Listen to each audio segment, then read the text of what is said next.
Hey everybody, Gizmo here. Welcome to the stream. Got my, I guess my vault-dwelling friend Pikachu with me tonight. We actually, I'm going to change this over a little bit. We are going to be talking about Fallout 76. Of course, the beta starts in just 4 days. But welcome to the stream. Cheers. And I'd like to kind of hear from you guys what things are going on with Fallout 76. I certainly have some thoughts based on what I've been seeing with the videos that have been coming out, the tweets that have been coming out. Obviously, the beta is going to be kind of a big change from what we expected. I think we had all thought that the beta was going to be persistent. It was going to run for a couple of weeks before the final release on November 14th. That is obviously not going to be the case.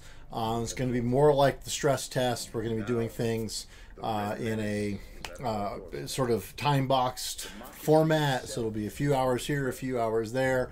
I don't know if it's going to be daily yet. They haven't announced that. My guess would be yes. They're going to try to see what they can do every day to try to make that stuff work out. But I just know that right now things are looking a little wonky for everything that's going on. So anyway, like I said, cheers. Welcome to the channel. And what questions do you guys have or comments do you guys have about Fallout 76? I did play the stress test. I was not, unfortunately, one of the lucky people who got to go to the Greenbrier and do that event, but I certainly did watch some of those videos. And then playing the stress test, I have my thoughts about having played it as well. The best thing, I think, from my perspective is it really feels just like Fallout to me. So I think that's the one thing that people were really afraid of. If you liked Fallout 4, I think you're going to like Fallout 76. But cheers, welcome. I'm going to take a couple pills here, so just give me a moment to kind of take care of that. But what questions do you guys have? What kinds of things are burning in your minds as, hey, what do you think about X? Or how did the camp system work? Or those kinds of things. Or concerns or questions about the beta itself. The fact that it's going to be starting, it's going to be just, little chunks of time as opposed to an online persistent thing. What about moving your stuff over from one system to the, from the beta to the real version? What's going to happen with that? I do have some information about that. I'm more than willing to share. So what questions do you guys have? Oh, that's really good. Alrighty. Well, I guess I'll start with the one thing that, of course, we were all talking about here, which is the beta itself. You'll see from the tweet from Fallout that it's going to be only 4 hours on that first day. I've already preloaded. If you want to preload, you absolutely can. You can go to the Xbox or well, Xbox only, because that's all that they're doing for this beta is just Xbox.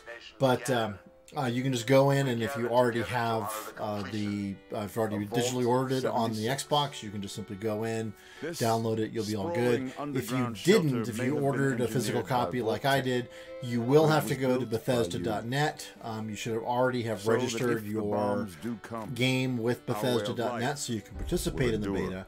But if you go to your account, if you click on yourself and you click on it's My Transactions, then that will take you to a page. It'll say, here's the information about the beta. You'll get a view details, I think it says, and it gives you a code. And then take that code, put it into the Xbox the store, and redeem, and then download it that way. So, hey, Mr. Summaker, thank you so much for that follow. I really appreciate it.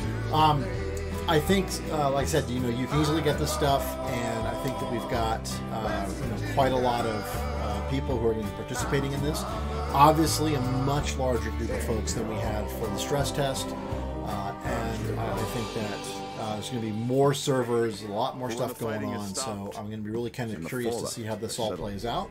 But for right now, I think that the beta being time boxed is a little disappointing, and I think that we're looking at probably needing to do some stuff. I'm going to turn this down a little bit more.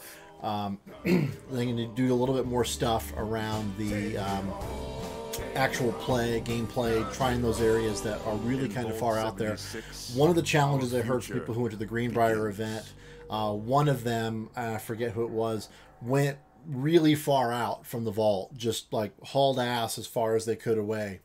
And their experience was that it had been really optimized for around the vault, and then outside of that, it was still really kind of sketchy. And I mean that from a frame drops perspective, rendering, that kind of stuff. It hadn't really been optimized for gameplay yet in those areas. So I'm a little concerned that they're not going to be ready for us to kind of do that stuff. We'll have to see how that's going to work out. But my guess is there's going to be a lot of stuff going on with those people who are first starting off those events, and we're going to have to find out what happens. But without a lot of time to play, I think it's going to be a bit of a challenge being able to sort of go off into those hinterlands and be able to see how those things work out. Of course, the further you get from the vault, the more dangerous it gets. So as a low-level character going way off into the Badlands, I don't know what that's going to look like. I suspect there's going to be an awful lot of death and destruction there. So I'm really concerned about that, but we'll see what happens there. Obviously, there's a lot of things around the data resetting. So during the stress test, there was a agreement from ZeniMax. ZeniMax owns Bethesda. So there's sort of like the ZeniMax, large beta agreement you had to sign off on.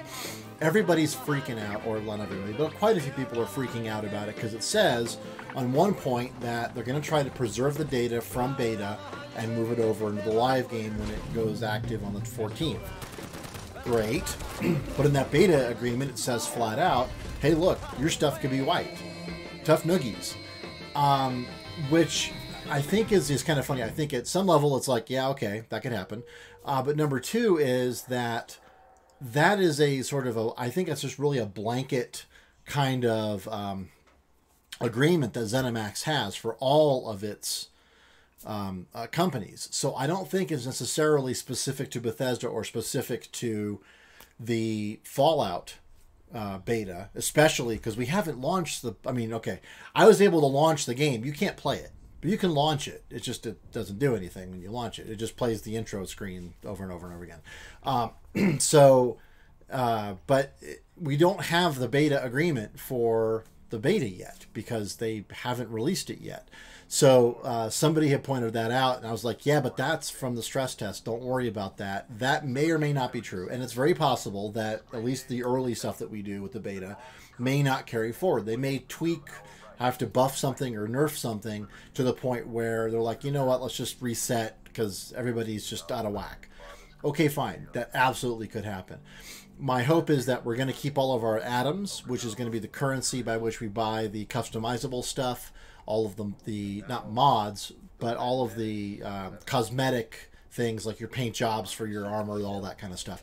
I think they're going to try to preserve as much of that as they can. They may have to reset our characters and attributes and that kind of stuff. If they're going to do anything, that's where I would suspect that, and I would hope that it would be very limited into that space as opposed to being broad, we're just going to reset the whole world kind of thing. So I'm thinking that that's kind of the main concern, and I wouldn't worry about that. So if you see that thing from ZeniMax saying we could reset, I wouldn't really give that a lot of trust right now. Number one, because it's part of the stress test, but number two is that it just seemed like it was just a blanket thing from the legal team at ZeniMax, sort of a CYA.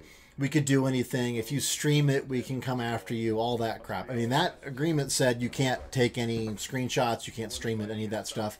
That certainly will not be the case for beta. So again, I think it's going to be a very different beta agreement for the beta, the actual beta, the break early test application, as opposed to the the stress test that they had, where they really wanted to keep that very limited. They wanted to give the people who had been invited to Greenbrier a little bit more opportunity to, in a way, milk that for some extra views on their videos, but not necessarily, have everybody broadcasting out any potential problems that they had with the stress test. I will say my experience with the stress test was fine. I had no issues. I didn't go that far, so it didn't really matter a whole lot, but it also was very stable. I didn't see any problems. And again, it really, really felt like Fallout 4. So I didn't feel like I was in a completely different world. I did feel that it was Fallout 4 and other people were kind of wandering through my game. But I didn't feel like, you know, when I compare it to something like EverQuest or Dark Age of Camelot, some of those early games. I've not played WoW, so I can't speak to that, but I suspect it's about the same, which is it feels really crowded in places. I did not feel crowded. There's times where it felt that there's a few people around, but I never felt, number one, danger, because I could always refuse to engage in PvP combat. And the second thing was that we could decide to not have any, what do you call it? And I could just, you know, run away. So I really wasn't that concerned about it. But I completely understand why some people are freaking out. So, all right. Any questions you guys have? We've only got 4 days left. I was surprised to see something a couple days ago when I tweeted it out on my Twitter, and it was this one, which was you know, Rose is the enigmatic leader of the Raiders, and it's like, wait a second, they said no humans in the game, and specifically no humans, and every human that you meet would be a person. So who is Rose? And I was like, crap, what's going on? And then I was kind of thinking about it, because you do stumble upon corpses of people during the game. But they're just simply corpses. They're not actual people you can interact with. So I was wondering, well, maybe there's something about that with Rose as well. And then we got this tweet not long afterward, which was about the responders. And the responders were the people, were a group, a guild in a way, that were part of the for initial response to when the bombs fell. But again, we stumble upon responders, but only their bodies, not actual people. Now, the people you can run across, the people who are, that you may find in the game, that you can coordinate, that you can trade with and stuff. You're going to find the robots, like the Protectron that's there, and others. But you're mostly going to find like Mr. Gutsies and that kind of stuff, or you're going to find things like the Scorched and those kind of things, so who are not NPCs that you can interact with in a way other than violence. So just kind of just to keep it as in the back of your mind, I think that by doing this particular tweet, they sort of helped reframe it, and they said, okay, look, you know, we're not going to worry about. We're going to tell you that these are the sort of the factions that evolved out of the nuclear holocaust, but let's find out what you know, what happened to them, as opposed to having them as active antagonists or as NPCs that we could work with. Hey, Bone Crusher, welcome to the stream. We're just talking about some Fallout 76, and in particular, we're talking about right now about the the guys, tweets that came out from the Fallout Twitter feed about people in the world, and the fact that we're like, hey, wait a second, there aren't supposed to be people. Well, I think we've got some things around that, so that'll be good. The other thing that sort of has come out lately, it's the big thing, is Brotherhood of Steel. Everyone's like, hey, wait a second, the Brotherhood of Steel shouldn't be in West Virginia in 2102. What are you doing? Absolutely. So if you have any specific questions, Bone Crusher, just let us know, and we'll try to answer that stuff specifically. It looks like, so one of the things about Brotherhood of Steel, so someone said in that particular image right there, actually, that one right there, somebody took that screenshot and blew it up and looked around, and they found that there was the Brotherhood of Steel emblem on that. And they're like, oh my God, there's going to be Brotherhood of Steel in West Virginia and all this. And Pete Hines has been saying, maybe that's possible. Hey, Skate God 210, thank you so much for the follow. Appreciate that. It was just like, and then Hines is like, whoa, hold your horses. You don't know yet. You just shut up and wait. Be patient. Someone ran into the radiation after the nuke went off and his head muted into a neck. That's awesome. I love it. It may actually be an actual thing. They do talk about the fact that the radiation will cause mutations. Those mutations may be good or bad. Hey, thank you so much for that follow. That's awesome. Much appreciated. There are mutations. Some of them beneficial. Some of them are going to be troublesome but beneficial, and some of them are going to be troublesome. So they're sort of in any of those different categories. They're all going to kind of happen around. So we got to kind of keep an eye out for that. No one that I know has been mutated yet. I certainly wasn't during the stress test, so I can't speak to that. But I do know that there's people who are kind of looking for that. When we play the beta, I will absolutely try to do that and just kind of see what happens. I may have to reset my character afterwards, so I may do it early and just kind of say, do I like this or not? And then go, if I don't like it, okay, let's reset. We'll have to see. But Brotherhood of Steel, again, I think one of the questions we have is just, are they going to be in West Virginia? That particular asset may simply have been just something that was stuck, that they just used. Again, they didn't really keep, they didn't bother to change the texture on it. That is absolutely possible. It's also possible that there's some Brotherhood of Steel influence there. Again, you're not going to find people, so there wouldn't actually be any BOS inside West Virginia, because those would be humans that we would be interacting with, and we're not interacting with any humans except for other players. So, hey, Destiny and Mabu, thank you so much for that. So that's Brotherhood of Steel. So I think it's less of a concern than people have been making it out to be. I really wouldn't worry about it, and I think we're okay there. We'll have to find out. So Bone Crusher, what are your concerns? You said you're worried about a few things. What you got going on there? No NPCs to do quests with. Yep. You have terminals. Feel like that will give the full benefit in front of questing like previous titles. So to that point, you're right. It's going to be a bit different. You're going to stumble upon holotapes. That's what I found primarily, was holotapes, a couple of terminals. So that's going to be a lot of how we're going to be doing questing, is that kind of stuff. We're going to stumble upon stuff, and we're going to be kind of playing around, just going off and doing things. I think a lot of the gameplay, there's going to be two elements to it. One is going to be the people changing the environment by building camps, by using nukes, by summoning scorch beasts, those kinds of things. That's going to be one element of the dynamic questing gameplay that's going to be going on. And then the other is the main quest and all these little side quests that you sort of stumble upon as you're going along. Like you'll find the dude here that got buried when he died in the nuclear blast at the beginning of the war, that kind of stuff. So I think that there's a lot of stuff around those pieces. And I think the expectation from Bethesda is that the human interactions are going to be a lot more of the interesting pieces of it than the scripted stuff. There is going to be scripted stuff, but I think what they're expecting is that the non-scripted player interaction is what's going to drive a lot of the gameplay for a lot of players. That's my expectation, but we'll have to see how that plays out. When you start the game, you don't know what to do unless you do the story quest, finding the Overseer. Yep, that's absolutely true.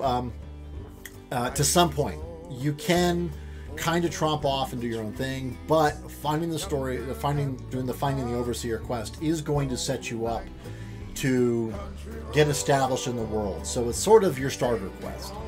It's the first thing that you're going to do. It's the thing that's going to be getting your stash boxes set up and understanding how to build a camp and all that kind of stuff, and explaining how to use the different workbenches and those kinds of things. So those elements of it, I think, are the main reason for that finding the Overseer quest, at least at the beginning. After you play that for a while, I'm not sure what the end result's going to look like. So I do know that there is a quest there. I do know that there is a backstory for the Overseer for Vault 76. I don't know what that is.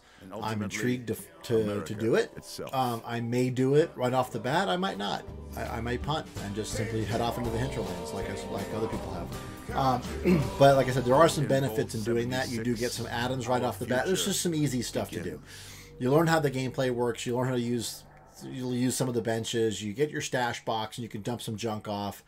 That kind of stuff. So there's some things that you get to do right off the bat that are going to help with that. So I would definitely recommend at least starting with that. If you decide to continue on with it, then you could, but I don't think you should feel that you're required to do it. It will just hang around forever. I mean, like for instance, I've been playing Fallout 4 for, I don't know, a few years now, and I still haven't finished the 4 main quests. I've taken them each about as far as I can take them without having to pick a side yet. So I'm doing a little bit here, a little bit there, a little bit over here, a little bit there, and all making sure that I'm not actually at a tipping point where I have to decide to go for one faction over another. So I think the same thing is going to be available here at some level. There's going to be the ability to kind of put quests on pause while you go do a bunch of other stuff. You may never get back to it. You might get back to it and finish it off right off the bat. We'll have to see what happens. What objectives do you have to do? Like previous titles, you can go hundreds of different routes, doing my own things. Let's say solo. Actually, let's back up one real quick. After beating the story quest and building the limit to your settlement and finding all the areas of the game, what is there to do? Again, I think that there's a lot of those side quests, that there's definitely side quests, and they're going to be adding more. One of the things that was very clear from Todd Holland was that there's a lot of expectation that they're going to be building this ecosystem and expanding it a lot as the years go on. This is not a one and done title. It's going to be like having the mods for Fallout 4. You know, you've got this new one, Fallout Miami, fabulous. It's going to be stuff like that. It's going to be like World of Warcraft. They're going to add a whole new set of content. It's going to be open up a new area. Maybe now suddenly there's a bunker somewhere that you can explore, that kind of stuff. So I think it's going to be, hey, thanks so much for that. I appreciate that. I'm trying to I3L Blackout 13. Thank you. Took me a second. I had to get there. So I wouldn't worry too much about that. I think there's going to be a lot of content coming, a lot more content that's going to be added on. It's going to be a very full world to begin with. I think that's one of the challenges. That's part of what they're going to be teasing out with beta, is trying to figure out who's going where, how much is going, where do we need to sort of maybe pack some stuff up this way or pack some stuff over this way instead. I think that's what we're looking at. So my hope is that that's what we're going to be seeing there. So G-Man on fire, thank you so much for the follow. Let's see what else we got. We got the from the previous titles, a lot of side quests, all the lore of the game. Yep, I do too. I think it's fabulous. And then the last one you had was okay. Yeah, everybody gets the same quest to start off with, but I think that we're going to have the ability to really flex out and go into other areas and do a whole bunch, do our own thing. Very easily. I think it's not going to be a problem. So that's pretty good. And I agree. I think that there's going to be a ton of side quests. So I think we're good. And like I said, my expectation is they're going to continue. There's going to be a sort of a maintenance team focused on doing this stuff. It's going to be continuing to put out new content for this. There's going to be new updates. Hell, they're still updating Fallout 4 for God's sakes. I mean, I just got a 1.5 gig download for Fallout 4 a couple days ago. So, you know, there's still some stuff happening with that. I suspect there's going to be a lot of attention focused on 76, and there's going to be a lot of content pushed out. We should see updates on a very regular basis at the beginning of the launch. You got the beta download. That's awesome, G-Man. I'm really excited about that. I just got it too. It's 45 gig on my Xbox. I actually moved a whole bunch of stuff onto an external drive I've got so that I could free up some space for that to play it actually off the internal disk. So I'm curious to see how that goes. How big was the map? The map is 4 times larger than Fallout 4, so immense. So it's quite a lot. There's quite a lot of space there. I didn't even scratch the surface. So it is a very large map. I was probably, if I looked at the map, I probably went, if it was about that big, I went about that far on it. And that took me 3 hours or so. So it's a large map to traverse. The good thing is there's fast travel, so you're going to be able to move around pretty quickly. It does cost caps unless you're traveling to a team member or you're traveling to a camp. So you got to be kind of cognizant of that. But the cap cost is actually pretty small. So, but it's a pretty big map, and you're not going to have any trouble finding stuff to play through. I actually stumbled on this campsite with a whole bunch of feral park rangers, feral ghoul park rangers. It was pretty funny. And Bone Crusher, yeah, PS4. It's you're right. That's going to be a bit of a challenge.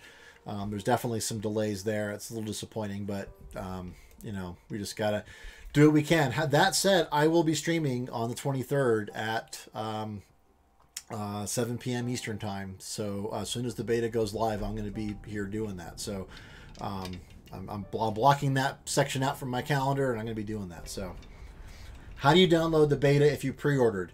Depends on how you pre-ordered. And thanks for that, Bone Crusher. I really appreciate that. If you pre-order digitally, you should just be able to go to the Xbox store and just look for Fallout, and then you can find the Fallout beta.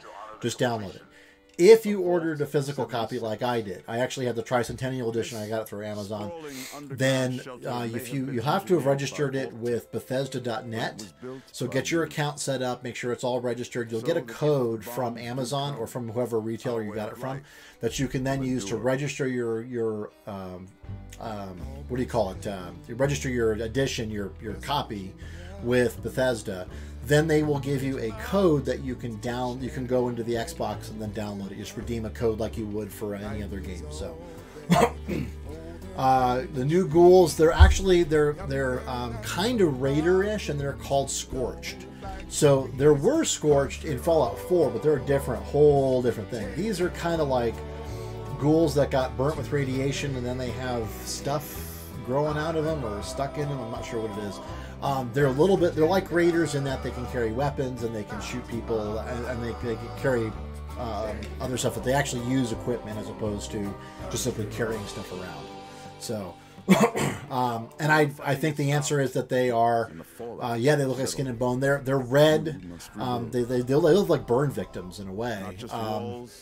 But I think they're just simply people who got caught too close to the nukes and then got irradiated and turned into ghouls that still have some semblance of their mental capacity, which is, I think, because we're so early in the post-apocalyptic era, that's probably what a lot of feral ghouls actually started off as, was not just simply mindless flesh-eating creatures, but actually, they had some semblance of intelligence that was remaining. So.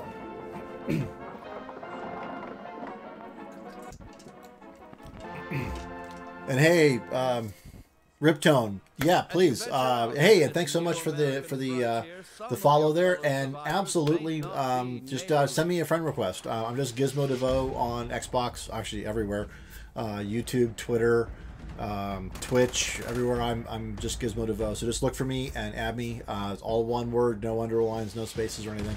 And I will absolutely add you back. I had a couple of guys from the last Fallout 76 stream that we talked about the stress test and Fallout 76 in general, and that was great. So I really appreciate that. I'm not sure why the probably getting it for PC as well if you want to play a later date. Yeah, I'm not sure. I actually have I do have a PS4. I'm not sure. We'll have to see. To find out what's kind of going on there. I'm not sure what's happening here.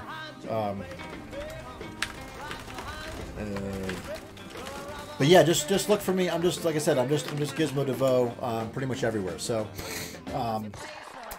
just find it. Hey, Dragoon Bane, thank you so much for the follow. Just feel free to add me. I'm always open to play with folks. Right now I've got a whole bunch of different things going on because I've finally got a gaming PC that I can play first-person shooters on. So I've been doing PUBG and Call of Duty Black Ops 4 on my PC. I'm still playing BattleTech on my PC. We're still doing the MechWarrior Mondays where I do the BattleTech campaign from start to finish.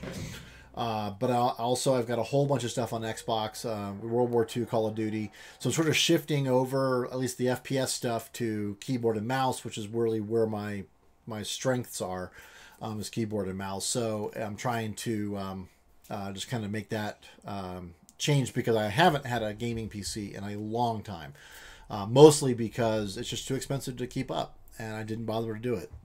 So I was doing some stuff that didn't require it, and I said, you know what, screw it, I'm not going to bother. And when I was trying to make a streaming PC, it sort of just kind of snowballed from, well, I need a reasonably good CPU and motherboard, and I don't really need a video card, but I need a good power supply. I built it from scratch, but sort of was like, well, I've got a really good CPU now, and if I get a cooler for it, then that would be a lot better because it's running really hot. And let's see if I'm really at this point just like a good video card away from a gaming PC. So I ended up going from like $600 to $700 to like $1,700. So it kind of snowballed, but it was fine. And I've got a really good system right now, so I'm feeling pretty good about it. It plays well. So I do have Fallout 76 rather on Xbox. So I will be playing on Xbox, and again, I'll be streaming the beta on the 23rd as soon as that goes live. And then, but other stuff like Black Ops, that kind of stuff, I'm on PC. But I'm Gizmo DeVoe as many places as I can be. So I think on Steam I'm actually Whiskey DeVoe because they won't let me change my ID there. But everywhere else I'm Gizmo DeVoe. So.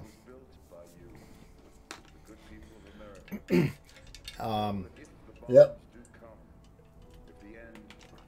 All right. Any other questions, comments about Fallout 76? Obviously, we've got a lot going on here. Like I said, we're talking about the the beta tweet that came out, which is this one, which is just they're going to be only doing this in small chunks of time. They're not going to be doing it. It's not going to be a persistent world, which I think they're going to have to do before they go live. I don't think there's a lot of things about sort of soak testing that you can only get if you actually let things live and persist. You get to see things like long-term memory leaks. You're not cleaning stuff up properly, or that you have collisions that are going on, and all the the AI falls apart and respawning is not working, and so I'm a little concerned that they're kind of limiting this.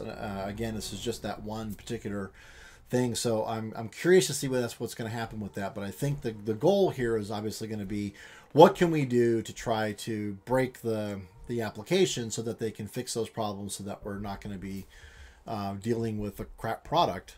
What I will say is that most companies today seem to feel that it's okay to put out crap and then they fix it on day 0. They just put out a patch. The first thing you do is you slide the disk in, and what happens, and there's a patch. There's a 45 gig patch you have to download. You're like, well, I wanted to play, but I guess I won't. So the challenge, I think, is that we do need to find a way to, as an industry, just either be better about putting out things only digitally so that we don't have that problem. We can really work on it until like a week before launch, or finding a way to make it a little bit better situation so that we're not having those kinds of problems. So I don't know. I'm at a little bit of a loggerhead mentally about sort of how to address that, but I think the challenge is that as industry we need to do a better job of that. What has happened is not acceptable. We've allowed it to get to a point where players are getting stuff in their hands when they buy the disc and they plop it in that is already bad. So we need to stop sending out crap. We got to start sending out really good stuff and then allow it to improve from there. So that's just my 2 cents.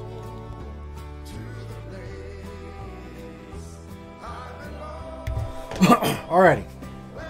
So with that one aside, and like I said, when when this one came out, this tweet about Rose the Raider, I was really concerned. I was like, wait a second, I thought there were no people, and suddenly there were people. I'm like, wait, no, there's no people except other players. You told us that.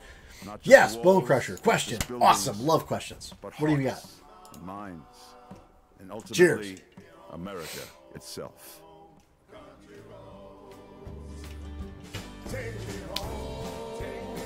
And anybody else, if you guys have any questions, just chime in. 76, our future begins. That is actually the Grafton Beast. So the giant white Hulk thing that walks with the big arms. It's not a it's not a mutation. It's actually the Grafton Beast, which is part of West Virginia lore. That, the Mothman. There's a whole bunch of things that are sort of part of that, the lore of Appalachia, that is sort of captured in the game, and the Grafton Beast, which is what that is one of those things. There's also a Wendigo, which is sort of more Native American, but I guess, I don't know, I always thought of it more as Plains Indians as opposed to, Appalachian, but that's me. There's the Mothman, that kind of stuff. So some of the things that we see are actually sort of the bosses, and things like Scorch Beast as well. The giant bat that's a Scorch Beast. Those are just sort of the bosses in the games, sort of like Death Claws, that kind of stuff. So what did it mutate from? I don't think it did. I think it just existed for all eternity. It's like Dread Cthulhu. It just simply lies in wait, waiting for its time to awaken and bring, rise from Rillier. But the Behemoth, I'm not sure about the Behemoth. That's a good question. When is the full game release? On November 14th is when that's live, and I think that's live for everybody. I'm not sure there's any differentiation between Xbox, PS4, PC. If there is, then PC and PS4 would be a week later.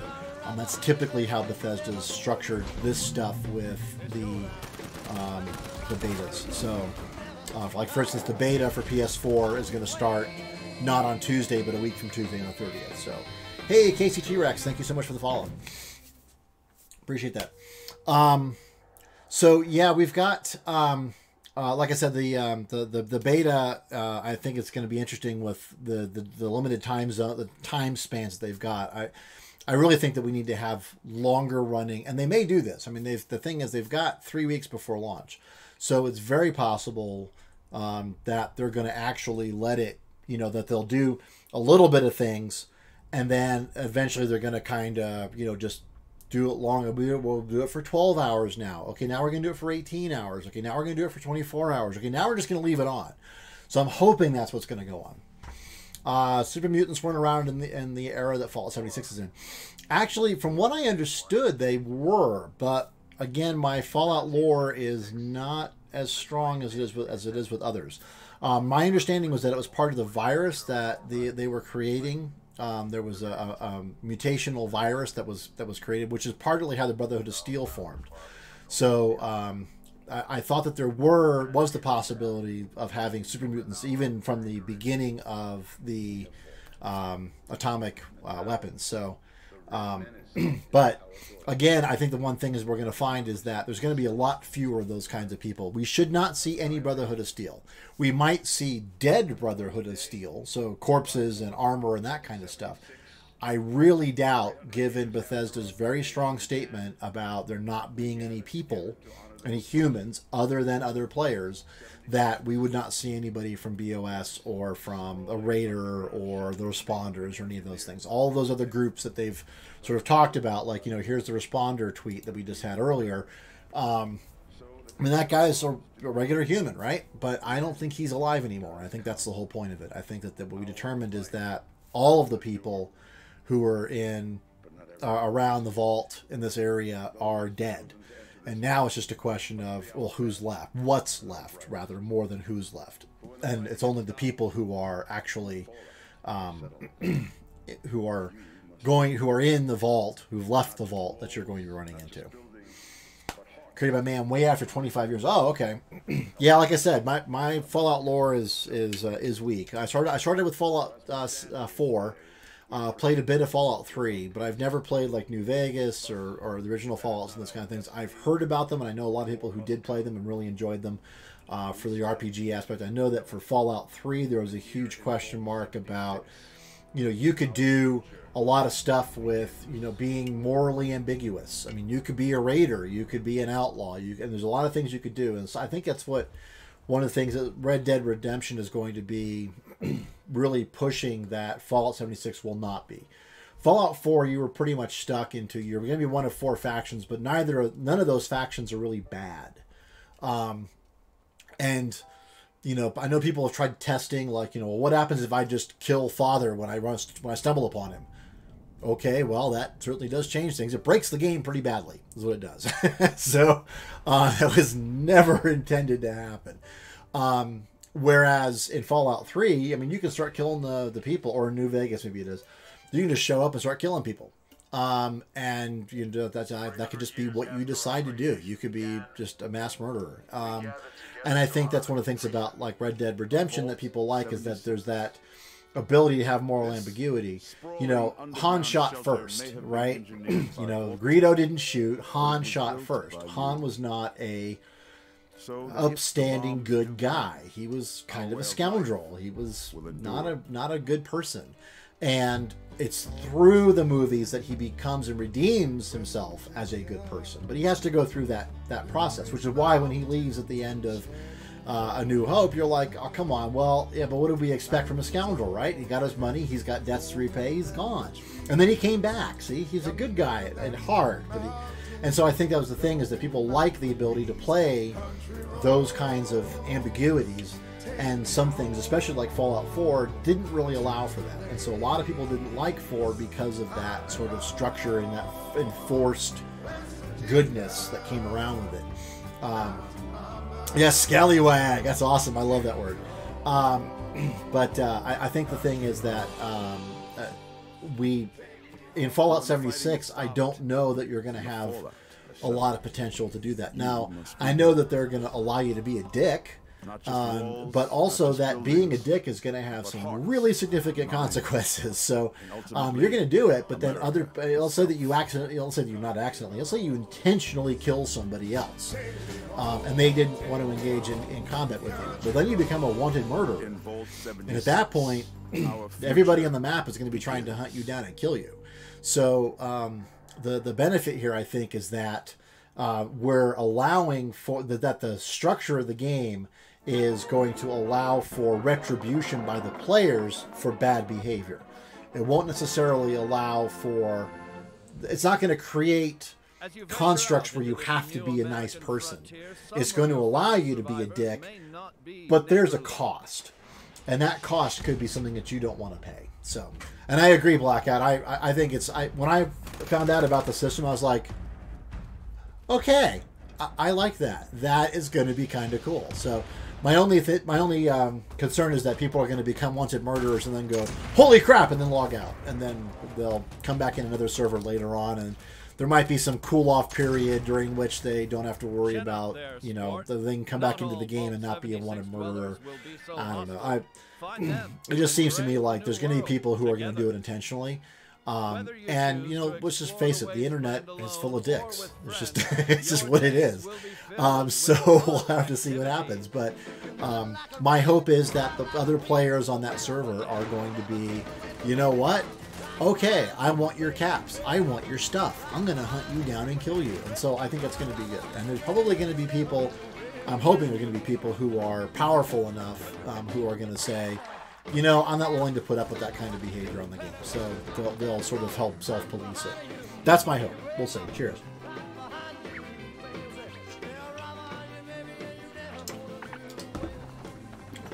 So, yeah, the one thing I didn't talk about, which was kind of interesting about Fallout 76 that I've seen, is that they talk about the fact that we're supposed to be in there for 20 years. But it's the 25th anniversary. Reclamation Day is 25 years later. So there certainly wasn't any information during the orientation in the vault that explained what was going on. So I don't know why we're 25 years instead of 20 years, or whether that was just simply a typo or, just a misinformation. It was originally 20 and then they made it 25 for some reason. So we'll have to see what happens. In Metallic Trash, I'm intrigued because I think the idea of it having persistent world, although you're not going to be persisting in it. So that's the other thing, is that the world will be persistent, but as soon as you leave your stuff, as far as I know, and I got to test this out when we get the beta, is I believe your stuff leaves with you. So, for instance, I built a camp, and I'm 99% sure that when I left, my camp went with me. Because... if I logged back in, I might not end up on that particular server again. So why would it leave my camp just laying there if I'm going to be on some different server somewhere? So in the same way, it's like, I'm playing Call of Duty and I die in a game, and then I leave and I go back into another game and my body is still in the first game. It's like, no, it's not. It left. It's gone. So I think we're going to have to tear this stuff down when we leave the games, and then it'll rebuild it when we go into the new game. Now, that said, it is absolutely possible that if you pick somewhere to build your camp and somebody else has already built stuff there, it won't let you build there. It'll say, no, hold on. The radiuses of these two camps overlap. I'm not going to let you build there. So, but it keeps your stuff packed up, and then you can just simply go somewhere else and then unpack it. So it's not a big deal. But I really can't see them just leaving it around for anybody to come by, because you're not there, and you're not going to come back to that server very possibly. So it just seems to me like it would be a bad. Again, it's sort of one of those, you know, if I leave this game running long enough, it's going to be just completely covered in camps, you know, so we're going to have to get rid of it somehow. And I think the best way to do that is just when you leave, your stuff goes with you. So we do need to find out about how camps work with teams, whether or not different people can build in a shared camp space, whether you can share a camp space or not. I'm not sure about that. One of the things that came up was if someone camps out sniping others, they'll be moved to those servers. Yeah, I'm guessing. Well, again, I mean, if they're in their camp and they're there, then they should be able to stay there. Now, if they're being a dick and they're a wanted murderer, then people will come and take them out. So I'll be curious to see how they do that. So, but I'll be interested to find out how that works. Metallic Trash.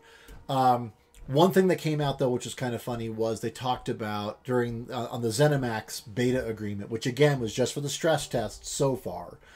We don't know what the beta agreement is going to be for the beta, because we haven't played it yet. But they talked about something about, like, you know, they could reset your guilds. Everyone's like, guilds? You can have guilds? You can have guilds, Pikachu? Oh, my God. It's like, hold on. ZeniMax is the parent company of Bethesda. It's a blanket beta agreement for all of the companies that ZeniMax owns. It's not just Bethesda. It's not just Fallout 76. So there are other games that have guilds that are doing betas, that they might wipe it. So we need to kind of be cautious about some of the things, and people are really overreacting to some of these things and reading a lot too much into it. Again, we'll find out when we actually open up the game on Tuesday on Xbox, and we find out how the game looks, and we see the beta agreement at that point. Then we'll know what's actually part of this. So. In terms of like sniping people at the vault, I don't know. I don't recall there being any kind of like safe zone around the vault, but I believe that there's supposed to be. You're not supposed to be able to attack people at the vault. So my hope is that people are just, you know, be nice and not do that, and they won't be just hanging out at the vault waiting for people to show up so they can kill them. Because the thing is, when you leave the vault, you don't have anything, really. You have a camp, you've got some supplies, like, you know, and it's things like aid and some other stuff. You don't even get a weapon. And when you kill somebody, you don't get their stuff. You only get their junk. And you can't take junk from the vault. So killing somebody at the vault is just... it's just a dick move. You're not. I mean, you just. You know, I mean, you should be banned at that point. You know? But it's not. It has nothing to do. There's nothing you can gain from killing somebody outside the vault. They don't have anything for you to take. So I think the nice thing is that sort of how they've structured that is it's going to make the desire to do that less. So we'll have to see what happens. Number Wizard, thank you so much for that follow. I appreciate that. Hey, wow, we're at 60 followers. Holy crap. I gotta make sure I do more Fallout 76 stuff. Yeah, this has been awesome. So, really appreciate that follow. Thank you so much, and thank you everybody who's followed tonight. I really appreciate it. So I think that the big things from my perspective is that you know, with the beta only being a certain number of times. Hey, Super Kadinak? Kadinak? Okay, I'm going to have to figure out. I'll figure that one out later on. But thank you so much for that follow. I appreciate it.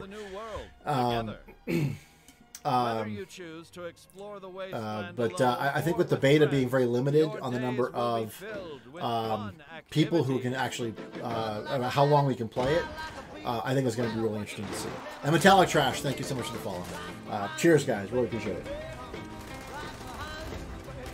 So, like I said, I'm curious to see how that's going to play because there's so many different things going on with it that I think it's going to be interesting because it's so short of a time box. And we're talking 4 hours that first day. And I know that they're looking at it going, holy crap, we're going to get 3 million people hitting our server simultaneously. So I kind of understand the trepidation and the reservation that they're taking and the caution that they're using.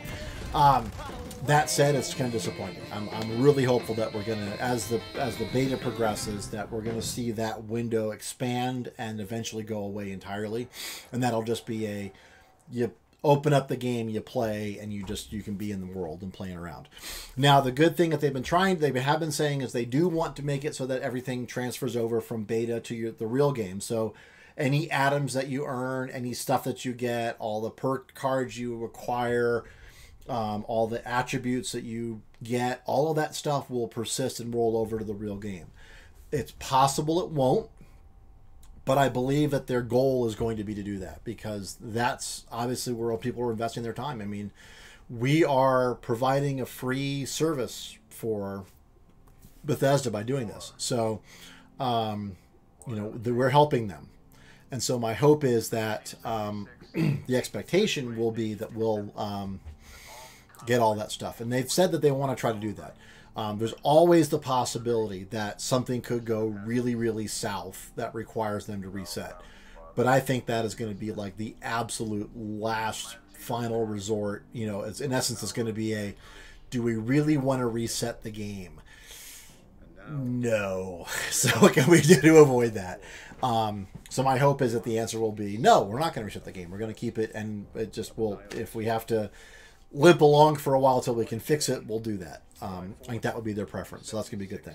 So anything that we're getting as part of our beta testing will be part of our actual game when we go in. So we'll have to see what happens, but that's my expectation. So any questions you guys have about Fallout 76 or about any of these things? Like I said, the challenge here is that we did see some stuff here about what do you call it? People in the game, and holy crap! Suddenly there's humans. So like, well, where do those come from? And it's like, no, it's okay. It's not really the humans. So, Rex, welcome to the stream. Thank you so much. So I think that we are kind of looking good at all that for right now. I think we're looking good. So they don't seem to have really... They've been really clear that there are not humans in the game other than the ones from the vault. So any human that you see is going to be another person. It will not be an NPC, which means that Rose may have been the leader of the Raiders in Appalachia, but she's not anymore because she's dead. So, I think that's the expectation. So that we'll have to see what happens with that. Alrighty. Coolio. All right. Any other questions, guys? Quite a lot. There's quite a lot to talk about. We've got a lot of things happening, and things are coming fast and furious. The last few days, there's been an awful lot of stuff. Yeah, I agree with Metallic Trash. I think a lot of it is that they're trying to get people playing so that they can do, in essence, another stress test. Because we only had one stress test for 76 on Xbox, and it was just for 4 hours. So I don't know what they did with that and how all that worked specifically, but I think the expectation was that they were trying to get, well, number one, as many people onto a single server as they could to really, hammer it. But I think the other piece of that is just trying to figure out, okay, what's, how can we do these things and continue that process of verifying that, 36 people on a server isn't going to crush it. That said, I think it would be, given the guys who are working on it, I mean, these guys have some good chops in development. I'm not too concerned about that. So I think that they're being cautious. I think it's number one, it's very intentional The second thing is, I think it's wise. They've never done this before. They do not do online multiplayer games, and they're concerned, and I think it's rightfully so. So I think we just need to make sure that that they're doing what they can to get all that stuff hammered out, so we're not going to have any issues when we actually do launch the game, or rather that the issues that we have will be far fewer. So. And that's awesome, Metallic Trash. I'm really happy. Like I said, if you want to add me on Xbox, my gamer tag is just Gizmo Devo. Feel free to just send me a friend invite, and I will add you in, and we'll see if we can get a party going and jump into the beta. So, like I said, there's a lot of stuff that I want to try to get done with testing some stuff out in terms of building with multiple people in the same space. Can you have multiple camps that are part of a team together? What happens? So if you can, what happens if you leave? And then see what does it pack the stuff up and it leaves, or if you can't, then that's fine. But I'm just kind of curious to see what goes on with that. It'll be interesting to see if everything sort of stays where it is or if it goes away. I gotta think it has to go away, just from a server maintenance perspective. It doesn't really make a lot of sense to have it continue on. So that's just my impression. So. And yeah, it is going to be new. Like I said, my experience was very much that it was just Fallout 4, and other people happened to be in it. It was not that there were, I wasn't fighting for resources. I wasn't, bumping into people everywhere trying to get the first couple of quests done. Admittedly, I was there right at the moment the stress test started, so I was like one of the first 3 people on the server. But by the same token, even after there were a lot of people, I did not feel that it was, in any way, shape, or form that it was a battle for stuff. So I don't know how much of it is that they have things that are... That's what I'm looking for. That they have multiple copies, instances in the game of things, so that you can get something and I can get something. We get the same thing from the same box, or if it's really that there's only one box that has one thing in it, and if you get it first, you get it. I'm not sure yet, but I think that I think it's more the latter. I think that there's only one instance in the world. At any given time, but they respawn pretty quickly, it seemed like. Because, like I said, I didn't stumble upon anything that I didn't feel like I was running around and not able to find stuff. The only thing I had a problem finding was wood, which was kind of weird. And since you can't, when you're building a camp, since you can't build it at a place that's already an established location, like the drive-in or sanctuary or the castle in Fallout 4, you really have to build in the middle of nowhere. And so you can't mine those resources. You can't scavenge from the cars and the buildings and the stuff that's there. You can't use those raw resources to do your building. So you have to get a bunch of stuff. And then use that as your building material. So you've got to find wood and wood piles, and you've got to find, this stuff over here, and you got to open these things up and get stuff. So that was one of the challenges, I think, was that it was somewhat hard to find some of these things because because you didn't have access to all of the stuff that you would normally have access to in a typical Fallout game. Several beta gameplays, a lot of people were using melee weapons. Yeah, it's funny. I didn't actually run into any problems with ammo. I had a buttload of gunpowder, but no chemistry table to make ammo. What I did have was a machete. Your weapons have condition now, so they will degrade over time. You will have to repair them. They do break, and then you have to go back and repair them. We talked about this on the last stream I had, which is not saved anywhere, so don't go looking for it. You can't find it, unfortunately. But the whole thing was that you had, you have to take the gunpowder and a bunch of other stuff and then make bullets, which sounds interesting, but I think people were using the guns probably a little overly much. I was pretty resistant to using my gun. just because I didn't want to. I didn't need to half the time. I had a machete; it was fine. And I'll have to find out how that works out in practice. But my guess is that ammo is pretty scarce. Finding it is going to be something that is going to be hard. But you can find the pieces to make ammunition, so that's going to be cool. So you watch several beta gameplay. Let's see. Seamless movement. So sort of, as I understand it, what I think what they've got is that the whole map is a bunch of different sort of sub-maps. And so if there's nobody in a sub-map, that whole sub-map will reset. Whereas if there's a bunch of people in a map, in a sub-map, then it'll persist until those people leave it. But it does load regions in the same way that like an old school RPG would on like a PC or something like that. So I think that you're right. I think seamless transition is going to be the absolute key. My guess is that, again, the guys that are working on the multiplayer aspects, I think they understand that technology, the technical challenges there and how to overcome those. So I suspect, especially given the low number of people that we're going to have per server, that's going to be pretty good. I don't think we're going to have a whole lot of load screens moving from one region to another, which will be great. You're more of a gun guy? Yeah, like I said, I mean, based on what I've seen, there's a lot of people using weapons. That's not a huge problem, but there are going to be challenges to that because you're not. I mean, I did find quite a few bullets just laying around. I had probably well over 100 and something shells, so it wasn't a huge deal.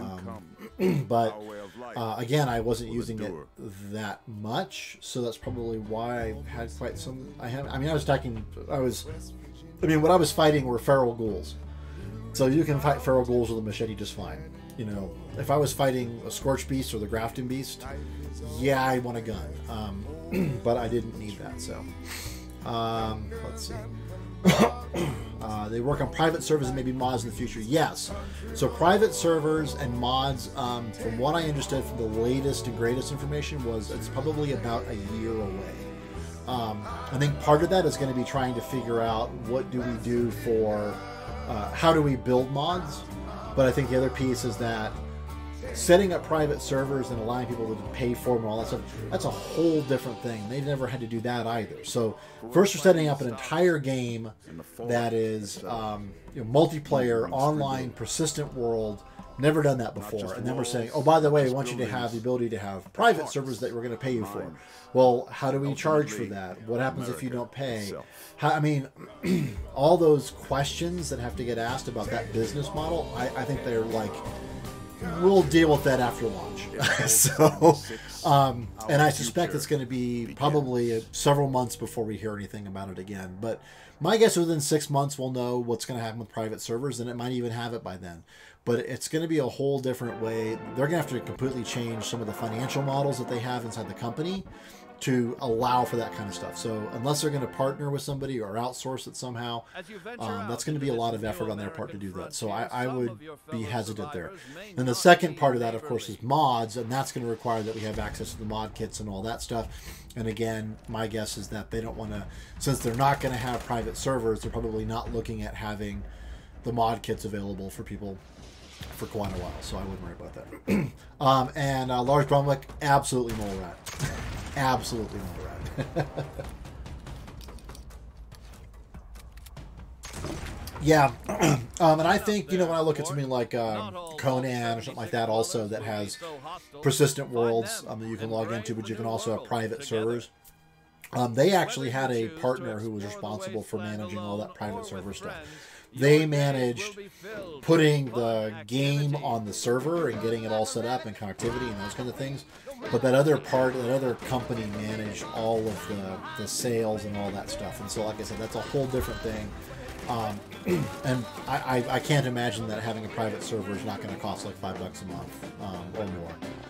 So now, again, like I said, from my perspective, I didn't have any kinds of reservations playing the version. It felt like Fallout 4 to me, just with other people wandering around. I did not feel like it didn't feel crowded. It didn't feel lonely either, but it didn't feel crowded. And I certainly felt like I had the ability to kind of just do my own thing if I wanted to, and if I didn't want to, I could do that too. But I didn't feel like I was going to have to do it or not. I mean, obviously there's going to be benefits to doing it, but like I said, I just didn't really feel like it was a necessity. I felt it was more of a nice to have. And I understand for World of Warcraft, you can do that too. You can solo World of Warcraft, or you can join a guild and go with everybody else and do a lot of other things.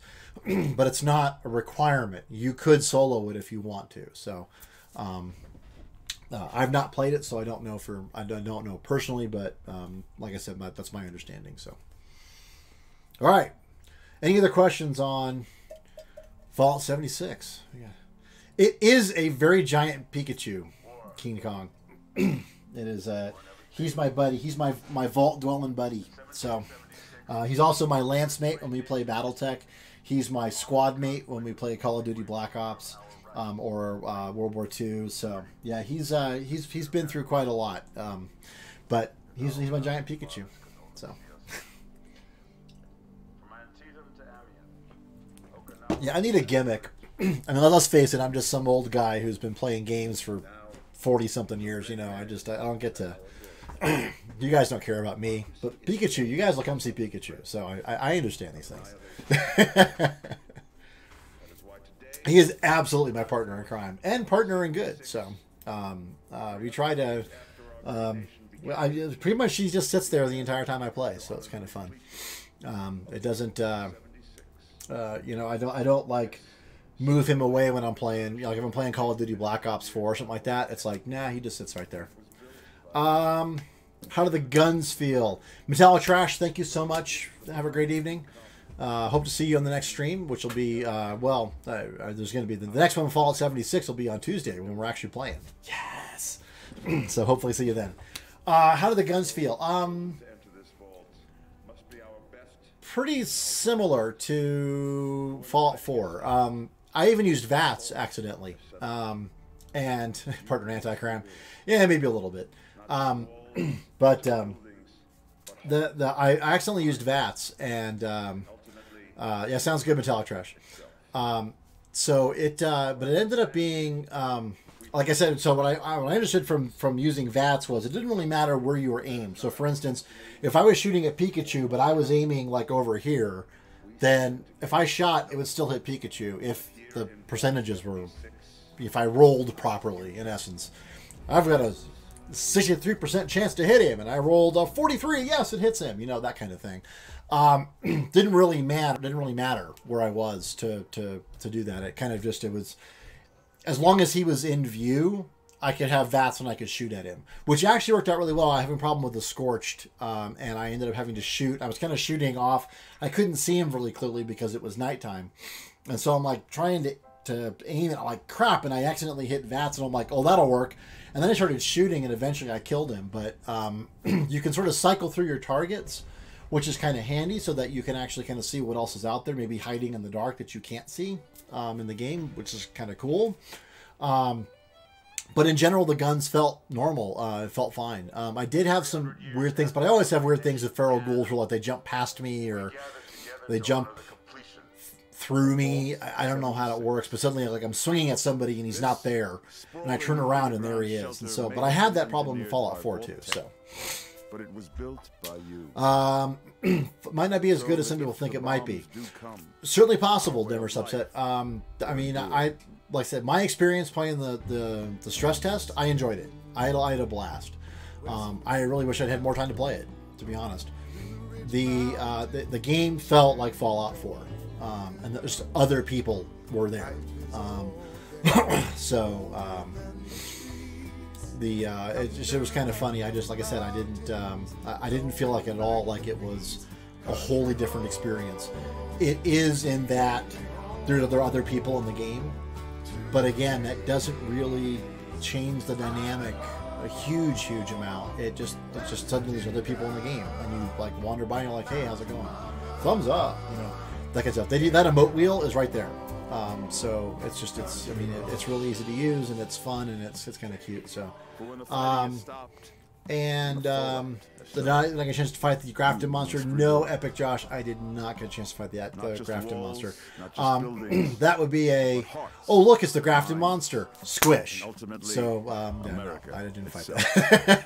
I only got to level 4 or 5 before I had to leave, so I didn't get very far in the game.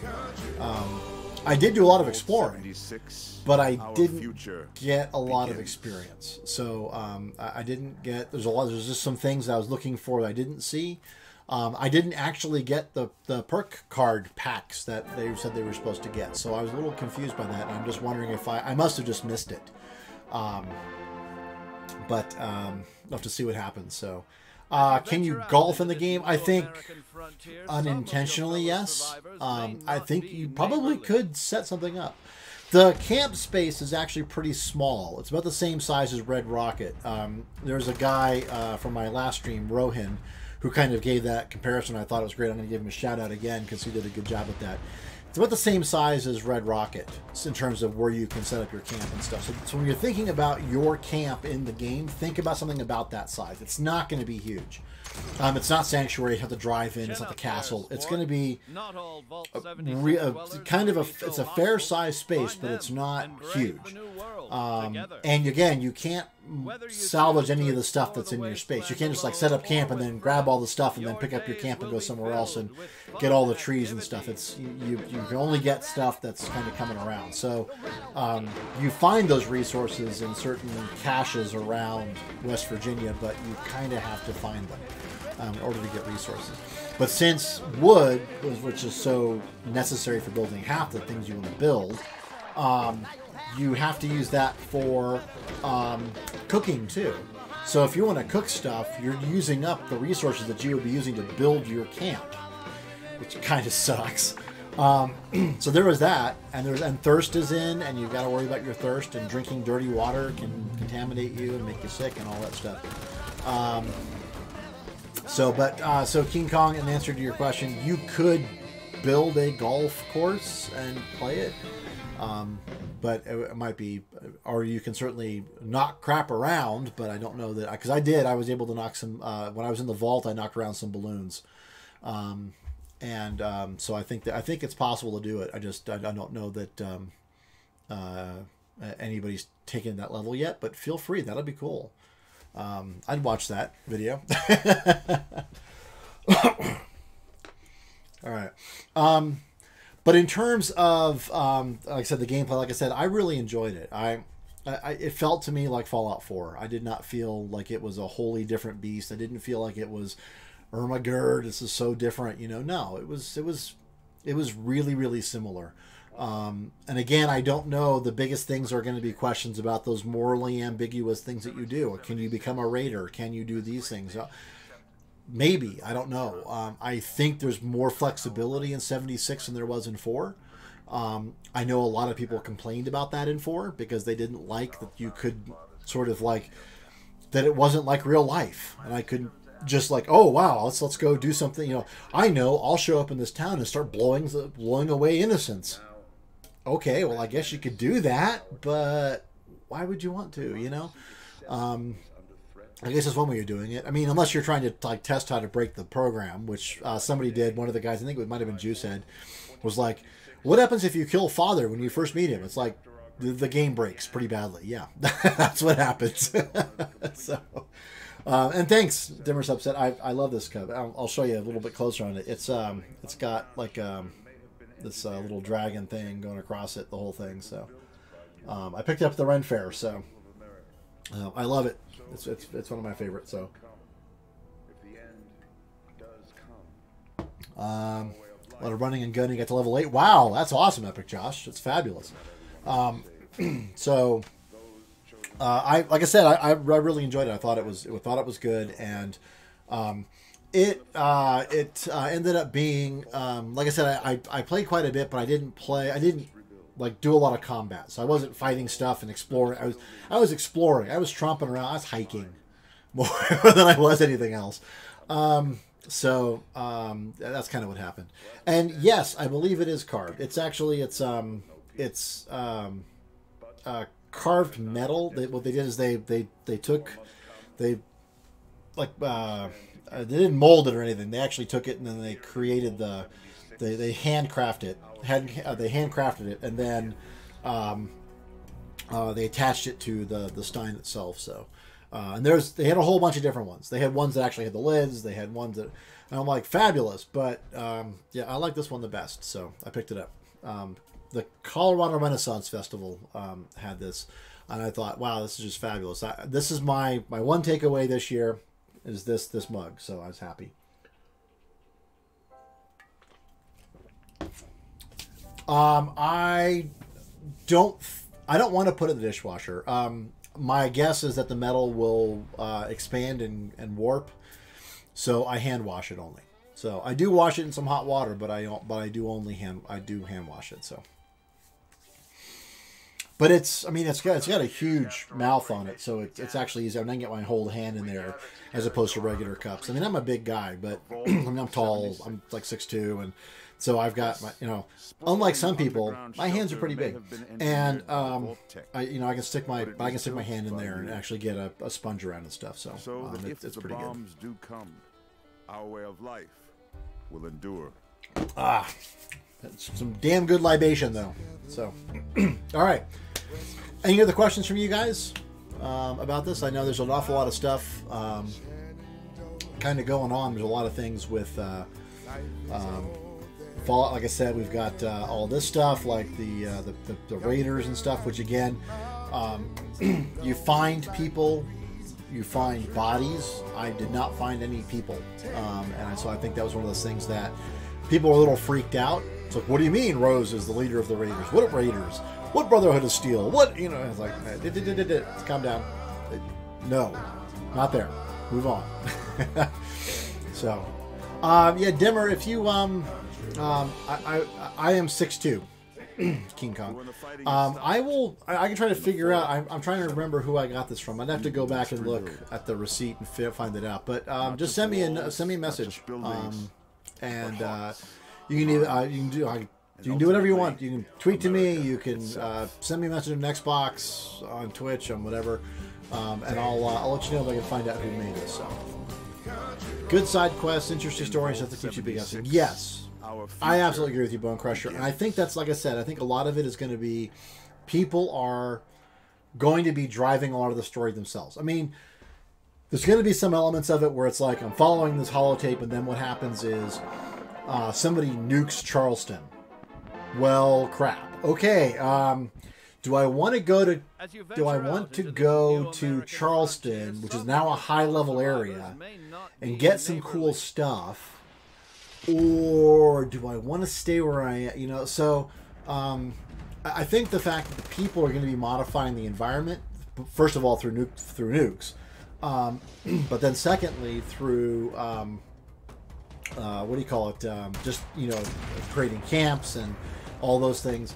I think that's going to be the challenge. And the one thing that I do think is yeah, the Vault Delvers go cannibal, yeah. I'm not sure what's going to happen with that. I don't know. I mean, again, I'm sure that we're going to find some of those. Some of the tapes, the holotapes that you find kind of go into some of that really dark space. So it's definitely not like a kid's game from that perspective. It's kind of weird. Like I said, most of the ghouls that I killed were actually former park rangers. So they still got the Mountie hats and all that stuff. So it's good. And Keen, yeah, actually, it's funny. I actually went to college with a guy who was 6'7", and one of my friends is about he's like 6'7" or 6'8" also. So I mean, it's kind of funny. I don't feel short except around those guys.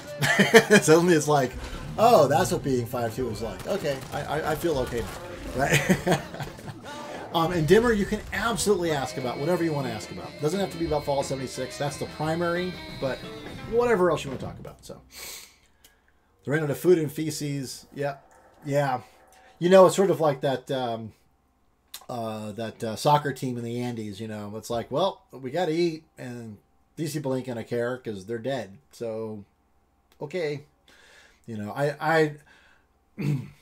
I might be a little too quick to do that. I hope I'm never tested. Let me put it that way. But I might be a little too quick to say, well, we could always eat the dead bodies. I just don't know.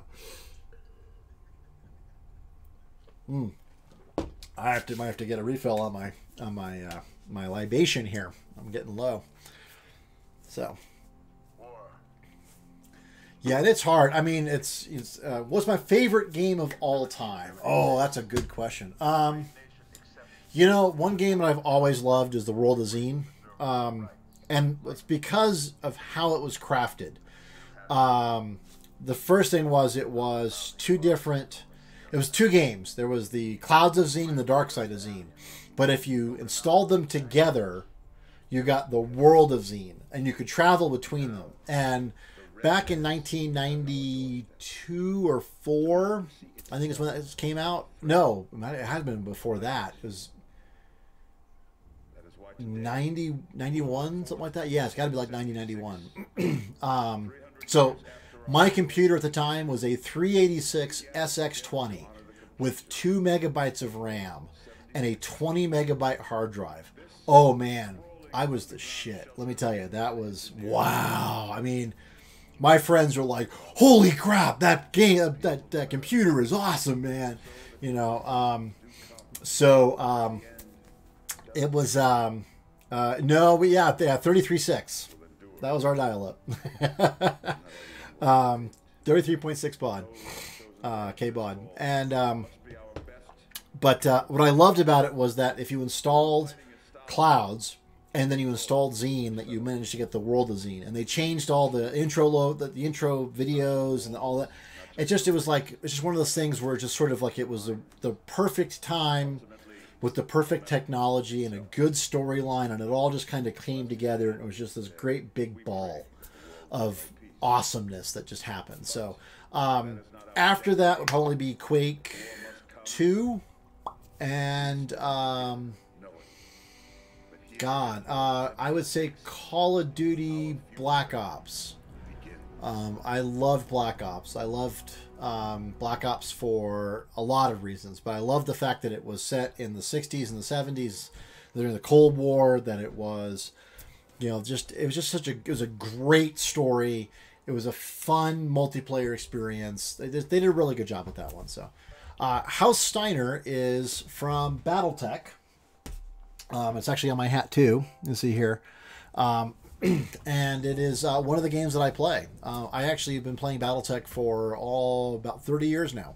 Actually, just over 30 years now. So I ended up starting that with the board game, BattleTech, and then went into MechWarrior, which was the role-playing game that allowed you to play BattleTech, but with characters. And then Harebrained Schemes just this year came out with BattleTech, the computer game. So and so as part of the Kickstarter, I got a hat, and I got the banner, and I got some dog tags, and I got a little pin for House Steiner on my little pouch here, and I have a keychain and some other stuff. And then I got the game. But the game's been a blast. I love the game. It's absolutely fabulous. So, and yes, Dimmer, absolutely. What is your favorite game of all time? That is obviously a question, but we would like to know the answer to it. So, and God of War Bone Crusher, that's a good one. And Ocarina, Ocarina's a pretty good one. I've not played Ocarina. You know, what's funny is most of the Zeldas and stuff I really haven't. I haven't played any of that stuff. So, but. I do know people who have, and I do know people who spend a lot of time. I do know my wife's favorite is probably Fable, which because she loved flying around the map, which I thought was kind of cool. I definitely saw that. And Populous, which is, I mean, like, you know, things like StarCraft and Warcraft and those kind of things, those kinds of games. It's one of those god games where you build stuff and kind of screw around with things. It's kind of fun. Another game that I really enjoy is Banished, which is an independent game. It's Shining Rock Software. It's one guy, and as a former Windows programmer, I'm blown away with that guy's talent. It is just shocking how good he is.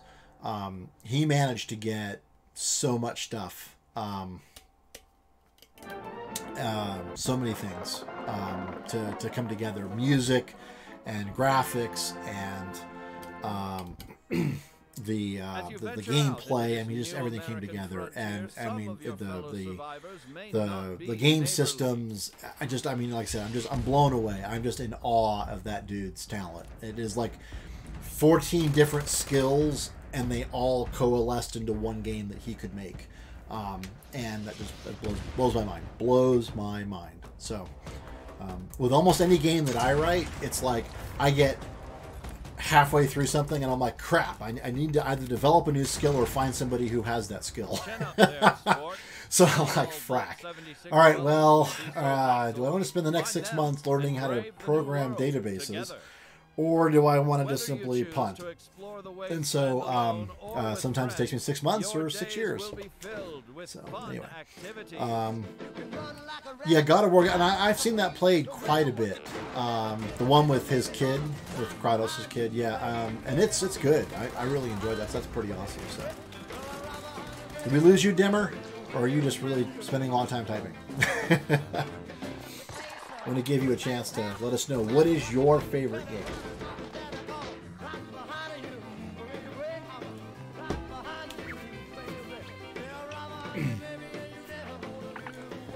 And so when I play, actually, I'm going to play... Hey, it's Rohan. Awesome. How's it going, man? Thanks for coming back. I gave you props and shout out earlier, talking about Red Rocket.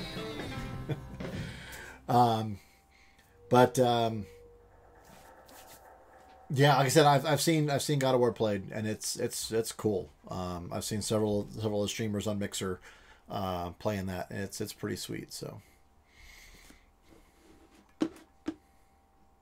making sure I didn't miss anybody's post here. I don't think so. It's like we're kind of getting toward the toward the end here. I bought Fallout games on a PC, figured out first two, didn't really care for it. Oh, okay. Oh yeah, top down point and click. Yeah, those first ones are very. That was the technology at the time. I mean, the thing about that I liked about World of Zine was it was first person. I mean, you were kind of walking around through the world, but it was turn based, so it wasn't like happening in real time, which was great. So if if I'm stopped somewhere, I could say, "Oh, I'm low. I'll be back." And then I would go get something and come back, and no time had passed in my game, which was awesome. So, yeah, so that's one of the things. I like turn-based. I'm actually writing a game right now that's turn-based for iPhone. So I don't do Android because I never learned Java. My experience with Java was kind of entertaining. So, as I said, I was a Windows programmer, and so C++ was, C and C++ were my languages, and I knew those things cold. And I decided one day, I'm like, you know what? I'm going to learn Java. And so Microsoft had come up with a product called Microsoft J++, which was like a Java integrated development environment, an IDE for Windows. I thought, great, I'll give this a shot, right? So I loaded thing up. And it goes, hey, brings you that first screen of the help, says, hey, welcome to Java. And I'm like, yes. And it goes, here's your hello world example. Why don't you go ahead and type this in? And I'm like, type? Come on. So I highlighted it, I copied it, and I pasted it into a new thing. And it goes, fabulous. Now, go ahead and hit compile. And I hit compile, and it said, error. And then I closed J++. I'm like, dude, if you can't get your hello world app to work, how am I supposed to help with that? I mean, you're teaching me the damn language and your app doesn't work. I can't fix your problems. So anyway, I never learned Java. So Android apps for me are right out. I would love to work with somebody who knows Java and knows Android specifically that I could partner with and say, well, here's what I wrote in Objective-C for iPhone. If you want to take that and convert it into Android, let's do it, man. So... and great, Bone Crusher. I love BattleTech. So first of all, I mean, it's like it's probably my favorite board game of all time. I am really digging the collaborative board games like Pandemic, and I've got a Cthulhu Pandemic version which is awesome. I love it. My son is hardcore into Cthulhu, so it was kind of fun. And I love Cthulhu and Lovecraftian mythos, so for me it was like a no-brainer. But I was like, holy crap, I got to do this. And then I got another game actually just recently. It's called Folklore: The Affliction, and I'm going to be playing this. Actually, the cool thing about this is this part, which is it's for players 1 to 5, so you can actually play this as a solo game. And I am going to be doing that on the channel. So on my YouTube channel, I am going to be doing this and streaming that. So I'm excited about it. I think it's really cool, but I haven't played it yet. I really want to play it. So, and that is fabulous, Jaeger. I'm happy that you're downloading 76 beta. I downloaded it already. I had to clear off. I deleted the stress test, and I had already cleared off. I think it was Warhammer Vermintide beta. I moved that over to my external drive, so I had space. So. And by the way, if you guys do not have Xbox Insider and if you're on Xbox, absolutely get it. It is the best thing. You can actually get involved. Like I'm on the Minecraft beta, and I'm on and now obviously this beta, but I'm also on Warhammer Vermintide beta, and I'm just playing it and helping them out with finding bugs and stuff, and the PUBG test server too. So all those things are available, and if you go to Microsoft Insider Hub, then you can get all that stuff, and you can become part of those programs as they open up. So I really recommend it. It's how I got into the stuff with what do you call it, with Fallout. Actually, is how and PUBG. That's how I got involved. And then I realized that because I suck at first-person shooters with a console, because playing this and using your thumbs, I just can't get any accuracy that way. So I'm, like I said, because now that I have a computer game that I now have a computer that I can actually play games on, I'm changing over slowly my first-person shooters over to PC.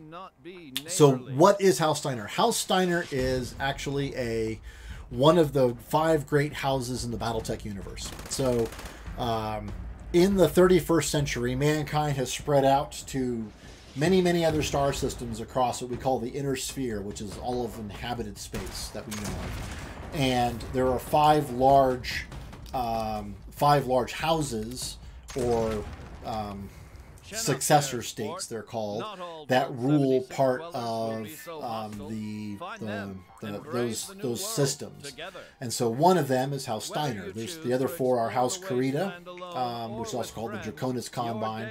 There's House Liao, or the Capellan Confederation. There's House Davion, or the Federated Sons, and there's House Marek, also known as the Free Worlds League. House Steiner is also called the Lyran Commonwealth. They're all kind of based on Earth cultures. So Steiner is German. Davion is more English, Irish, sort of based on their capital is New Avalon, so there's a little bit of a bent of Arthurian legend there. House Karita is Japanese, House Liao is Chinese, and House Marek is kind of American. And so those 5 houses rule about, I think it's 300 light years of inhabited space around Earth. So, but Steiner's one of them. So, you're keeping the stress test forever for bragging, right? That's awesome. That's great. I love it. That's pretty good. And you said, so then Bone Crusher, you've got Red Dead Redemption. You're waiting until Friday. Yeah, I'm gonna hold off. There were, I wouldn't say concerns about the first one, but some of the things that I heard when I was hearing people talk about the first one, I was like, I'm not sure if I want to do that. I mean, I played Boot Hill when I was a kid. I don't know if I really want to, if I need to play Cowboy again. So I live in Colorado. I see cowboys all the time. I don't need to play one on TV. So anyway, that's just me.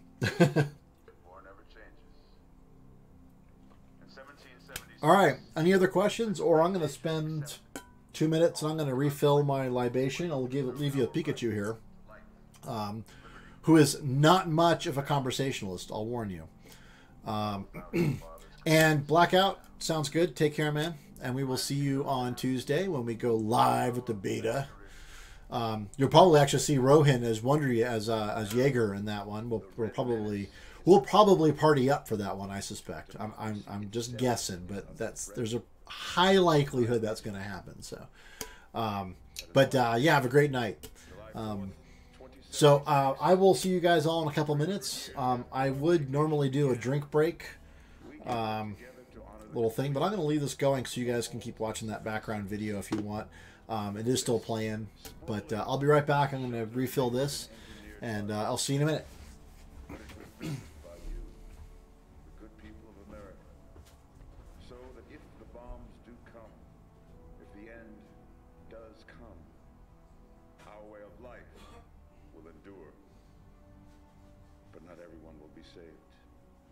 Those chosen to enter this vault must be our best and our brightest.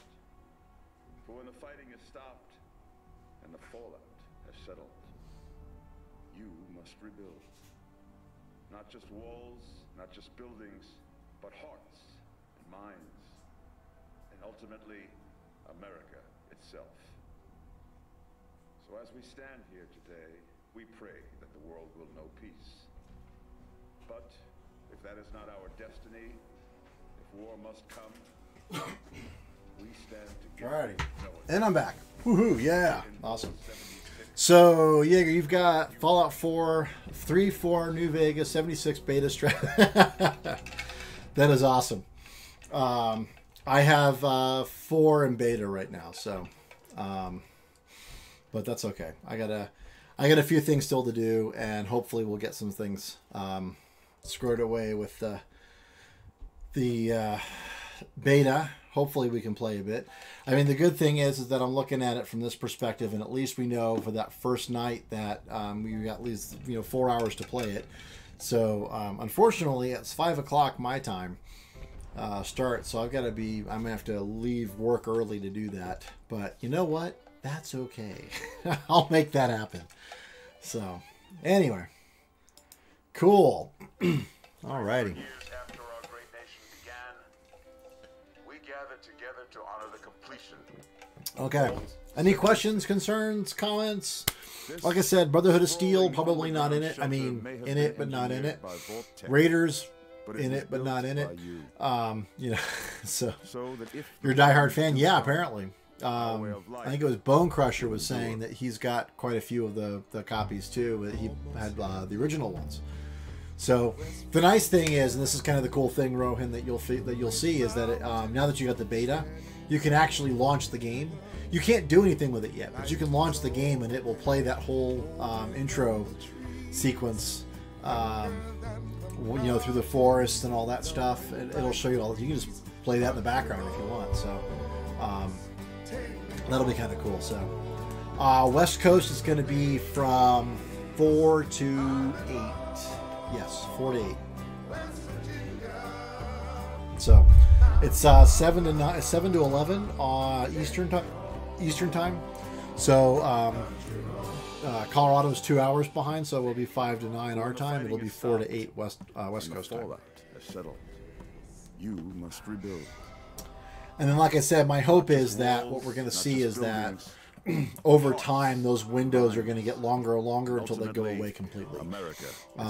From a testing perspective, they absolutely positively need to see how the stuff works with a persistent world.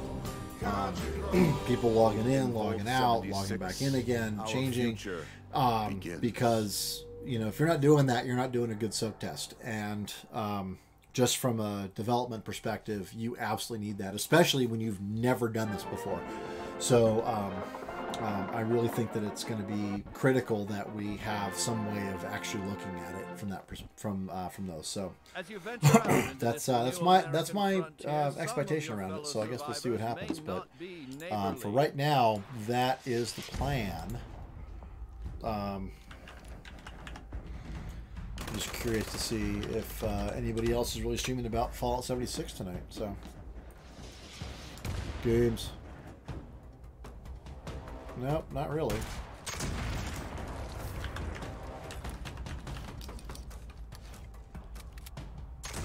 Fallout 2. Chin up there, sport. Not Fallout all 76. Vault-76 Here we dwellers go. will be so hostile. Yep, it's Find me them and brave the new world Blued together. Balls. Whether you choose to explore the wasteland That's alone awesome. or with friends, All right, your yeah, so that's days just will us be talking filled about with Fallout fun 76. Sweet. activities. All right, good to know, man. Good to know. All right. So yeah, I'm excited. Like I said, I think that you know, based on my experience with stress and the stress test, not with stress in general, I've had enough of that in my life lately. Thank you very much. Yeah, and then unfortunately, PS4 and PCs have to wait until the 30th. So I mean, you guys just like, you get one day of playing, and then you get Halloween. What the hell? I mean, I'm taking Halloween off. I don't know about all y'all, but I mean, I'm taking that day off. So Halloween is a huge thing at our house, as you can tell from our giant Pikachu. One year we actually did Pokemon, and it was really funny. We had all of the people who came to our house had to battle in a Pokemon battle as their costumes. It was like, okay, I call you Cinderella. All right, and I call you Deadpool. All right, fight. You know, it was like Cinderella uses, you know, hair whip. You know, Deadpool uses snarky reply. It was hilarious. It was so good. But Pikachu was there. We played the Pokemon theme all night long. It was a lot of fun. We really enjoyed it. But Halloween's a huge deal at our house, so we got to get that, and then we got to figure out what we can do. So to that point, Bone Crusher, I am hoping that they're going to allow for cross-plat. So what they've been talking about, one of the challenges that they have around cross-plat is that they cannot get PS4 to work because Sony's like, no, closed system, you can't do that. Okay, whatever. Hey, Vox Drake, thank you so much for that follow. Much appreciated, man. We definitely have some challenges around the what do you call it? What was I talking about? Oh, PC cross-plat. Yes, sorry, it's been a long day. I remember I was talking about stress. Yeah, that's catching up on me now, and I'm old, so there you go.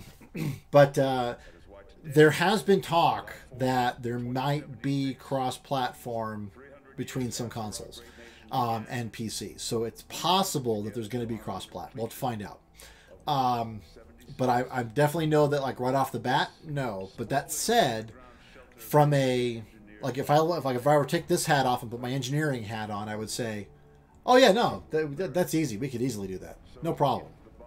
Cross-plat's like, whatever. That's not an issue. So everybody doing things on local systems makes the job of the server a lot easier. So everybody's rendering things locally, and you're not putting everything in the server doing it. It makes it so much easier to do. So, like I said, my feeling is that the technology is very readily available to do cross-plat, but I don't think they want to do cross-plat like just for Xbox and PC. I think they'd want it for everything that they do. But Sony apparently has been the stick in the mud about the cross-platform stuff. They want a closed system. They don't want their stuff intermingling with other stuff. I don't know how that works, but you know, whatever. So I think that's the plan. So we got to try to figure out how to do all of that once they get that sorted out. But I think that Sony, I heard recently, I think there's a tweet from, God, who was it from? Might have been Pete Hines, actually, but maybe not. And they were just looking at it, and they, what do you call it? They definitely had some things we're talking about where there might be a chink in that armor from Sony of not doing cross-plat at all. They might actually start allowing for it, so that would be kind of cool. So, and yes, Bone Crusher, absolutely. There's definitely some benefits to not being first to the show. So. You know, we get to find all the fun stuff. So hopefully we'll find it, we'll get it fixed before you guys get to it. So We gather together to honor the completion of and yeah, if there's anything console specific, then you guys are in for your own joy when that happens. But my expectation is that a lot of the problems we're going to run into are going to be in the back end. So that if the bombs do come. Oh, and that thing we just saw with the trophies in the cabinet, I was really disappointed about that. There's some really cute ones in there. Like one of them is best Halloween costume, and I'm like, dude, that's awesome. Yeah, I Rohin, do you know? Did you try to go back to the vault, or did you stay outside? Because I didn't try to go back in, and I don't know if you can go back in once you leave. What I do know is that is that you can't take anything from the vault, which kind of sucks because there's like a coffee mug, and I'm like ceramic, and there's a guitar, and I'm like nylon and wood. I'm just thinking about like deconstructing all of these things in my room, and I can't take any of them with me. I'm like, damn it! It's like all the salvage I could be using to build stuff, and I can't. Okay, whatever. Like I said, the funny thing was that it was just a bunch of stuff in there about the whole structure about how to, once you leave the vault, it's like now you're gonna try to find all that stuff. So I don't know, it's just kind of fun. I had to laugh, and I was very disappointed that we couldn't take back. You didn't go back, yeah. First thing I'm gonna do when I leave the vault and the beta is gonna go back in if I can. So. But it's funny because those trophies, like I said, I mean, I'm just looking at it. It would have been really cool if it was somehow like you could take that trophy stack with you, that cabinet with you, so that when you, like, if you did stuff during the game, you could get trophies for it, and then you would be able to put the trophies on your trophy wall. And I don't know. Oh, that would be kind of a cute idea. It didn't end up working out that way, and it's definitely not going to be that way. But I thought it was kind of cool, especially given, like I said, that one of them was there's one for citizenship, I think, and then one for best Halloween costume. And I'm like, all right, best Halloween costume is worth it right there. But anyway, and I try Bone Crusher. I try to be the coolest dad out there, but it can be hard. So the nice thing is this year for Halloween. So last year we did Alien, the movie, and that was a lot of fun. We actually got a huge foam alien egg, from where the chest bursters live, and an MG42. Yeah, who doesn't?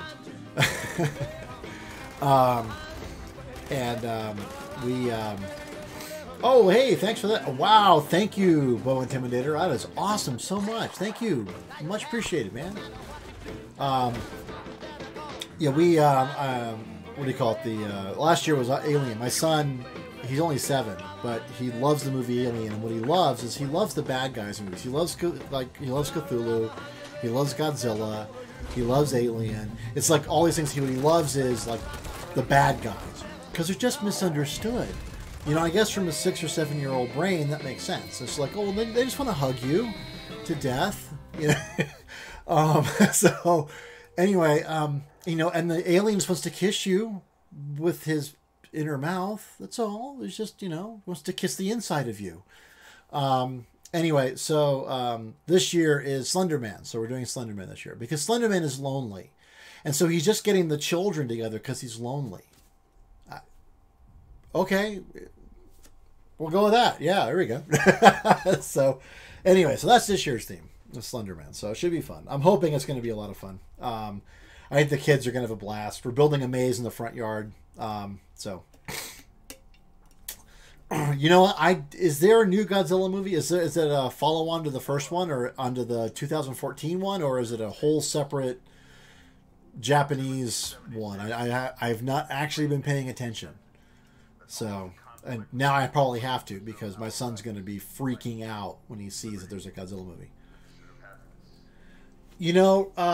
Rohin, I think that the thing we've got with the weapons is that they're customizable. So I know you've got things like pipe pistols and auto pistols and rifles and all that rot, but I wonder what's going to be happening with it. So, does it have Elizabeth Olsen? Okay, shut up, Dusty. Sorry, Stranger Things reference. Oh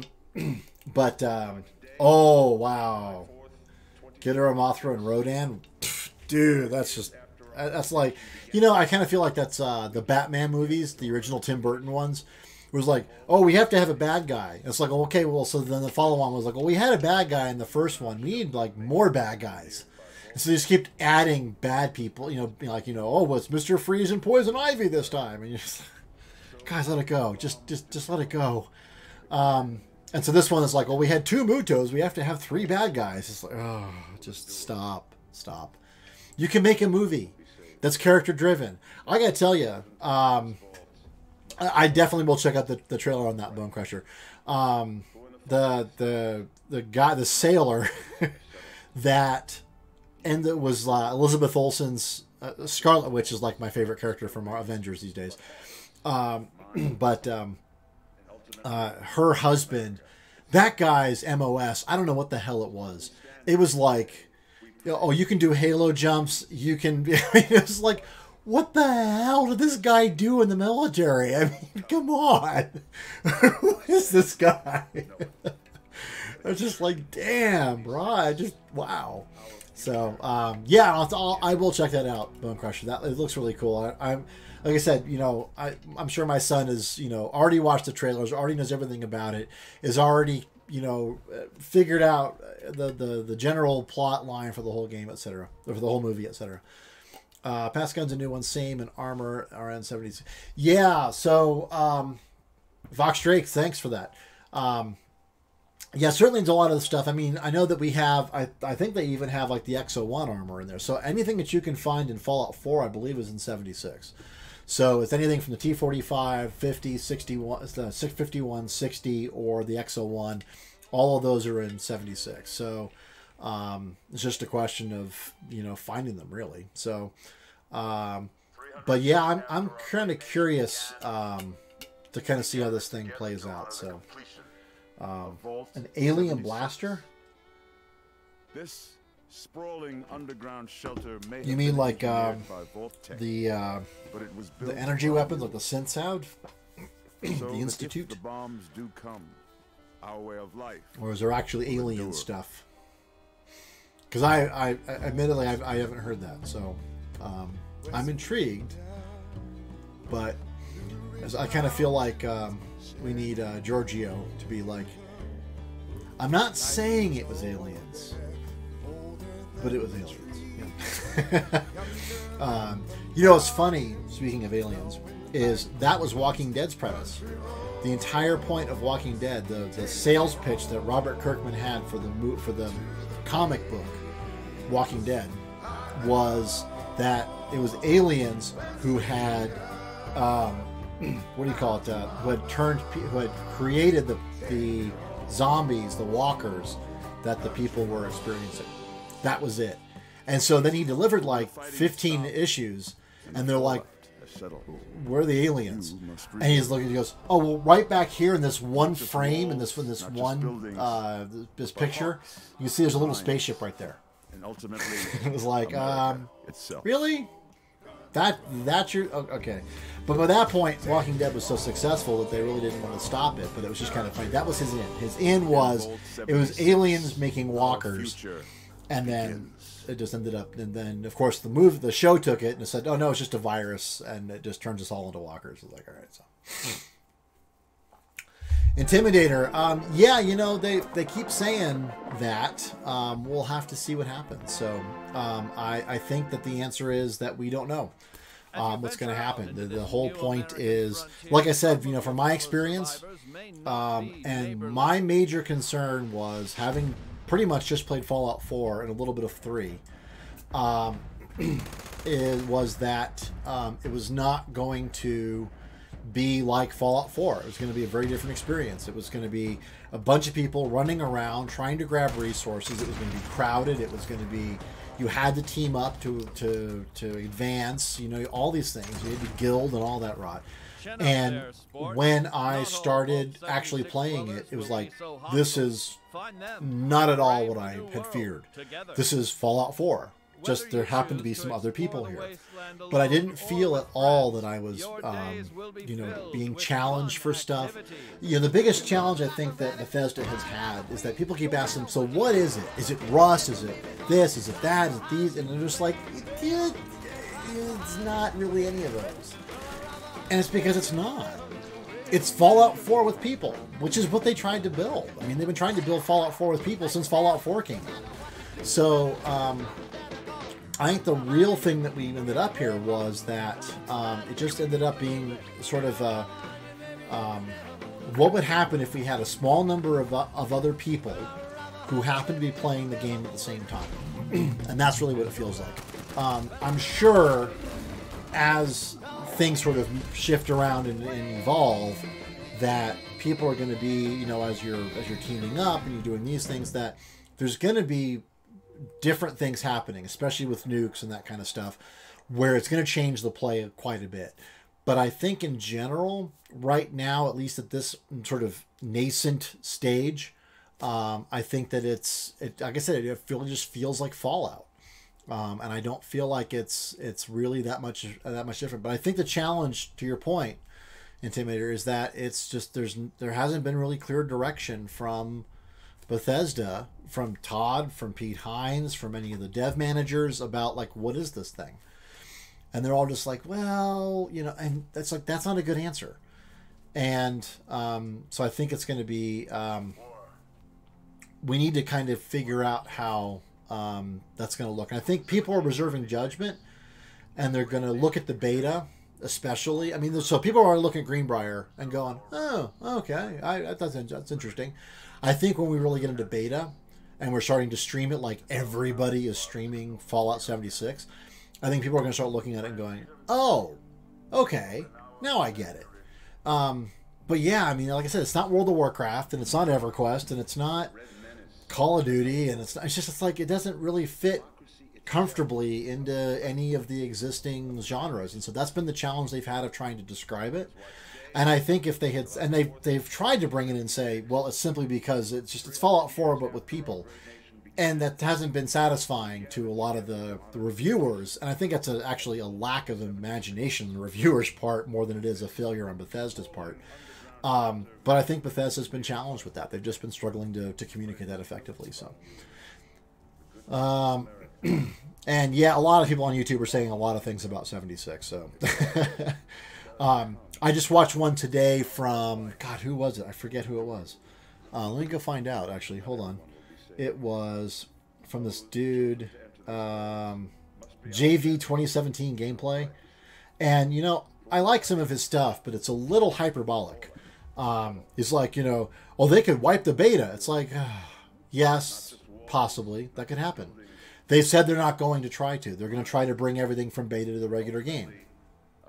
But that doesn't get you views. So, and he's got 420,000 subscribers, and I have 27. So, there you go. Anyway, but I don't make videos that are hyperbolic like that. I'm like, oh my God, Fallout 76 is the greatest game ever made. No, I just don't do that kind of thing. I try to bring a lot of experience playing games, creating games, in a lot of different environments together to try to bring you guys a pretty good, solid, down-to-earth feel for what this is going to be like.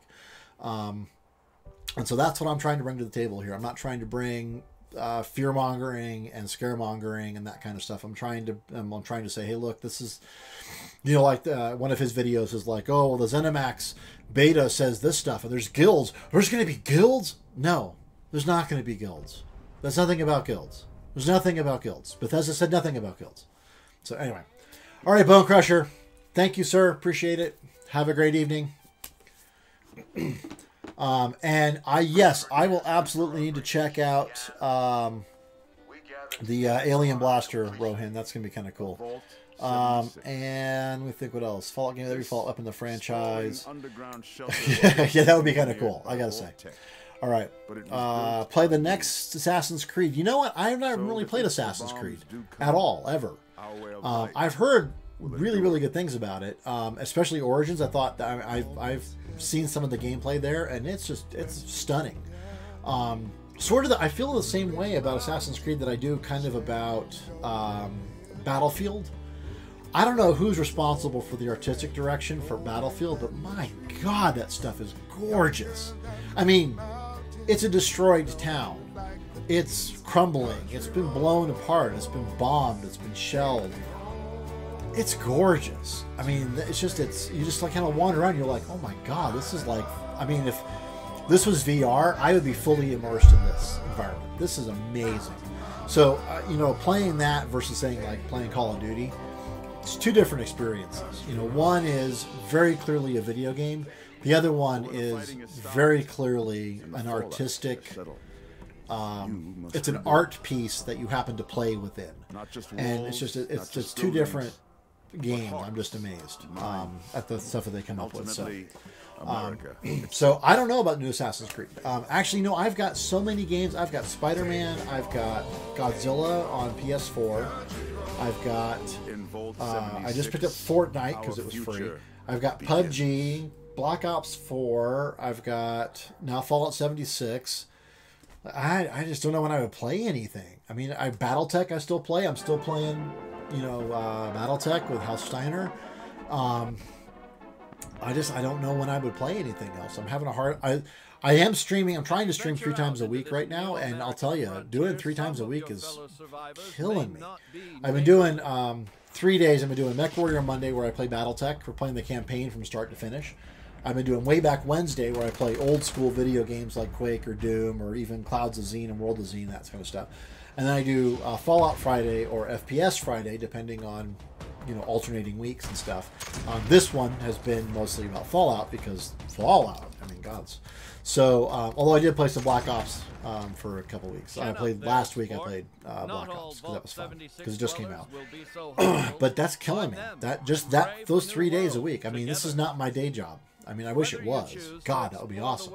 I'd love to get paid to play video games. God, who wouldn't, right? But, you know, I'm not there yet. I don't have 420,000 subscribers, or I don't have 100,000 followers on Mixer. So I really can't do it right now. So I'm just trying to figure out what I want to focus my energy. And, you know, I would love to play Spider-Man because it looks fabulous. My son's played it quite a bit, and he's just kicking ass at it. He's playing Attack on Titan 2 and doing an amazing job. He's played Godzilla and has pretty much completed it. I mean, he's 7. I'm like, damn, I haven't even started those games yet, man. I feel like it's like, when am I going to play this stuff? So, I'm gonna have to. I think I'm gonna have to hold off on any new stuff. Maybe when Assassin's Creed comes on sale, then I'll pick it up and play it. But it does look good. I mean, I've still got Conan that I was trying to play for a while, and I've got State of Decay 2 that I was playing, and I've got, you know, just I mean, my list of games is growing, and my ability to play it is only. I'm not adding any more hours to the day to play. So unfortunately, I'm kind of getting stuck on. You know, I've only got 24 of them, like everybody else, and so.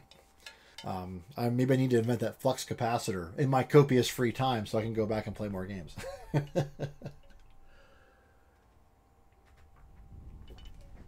All right. Are there any other questions about Fallout 76? Like I said, we've got the beta coming up here. This is the tweet from Fallout saying it's going to be on for Xbox. It's on Tuesday the 23rd, my mom's birthday, of all things. At 7 o'clock Eastern time to 11 o'clock Eastern. So just for 4 hours. Like I said, my guess is that we are going to be seeing that window expand as the beta goes on and hopefully going away.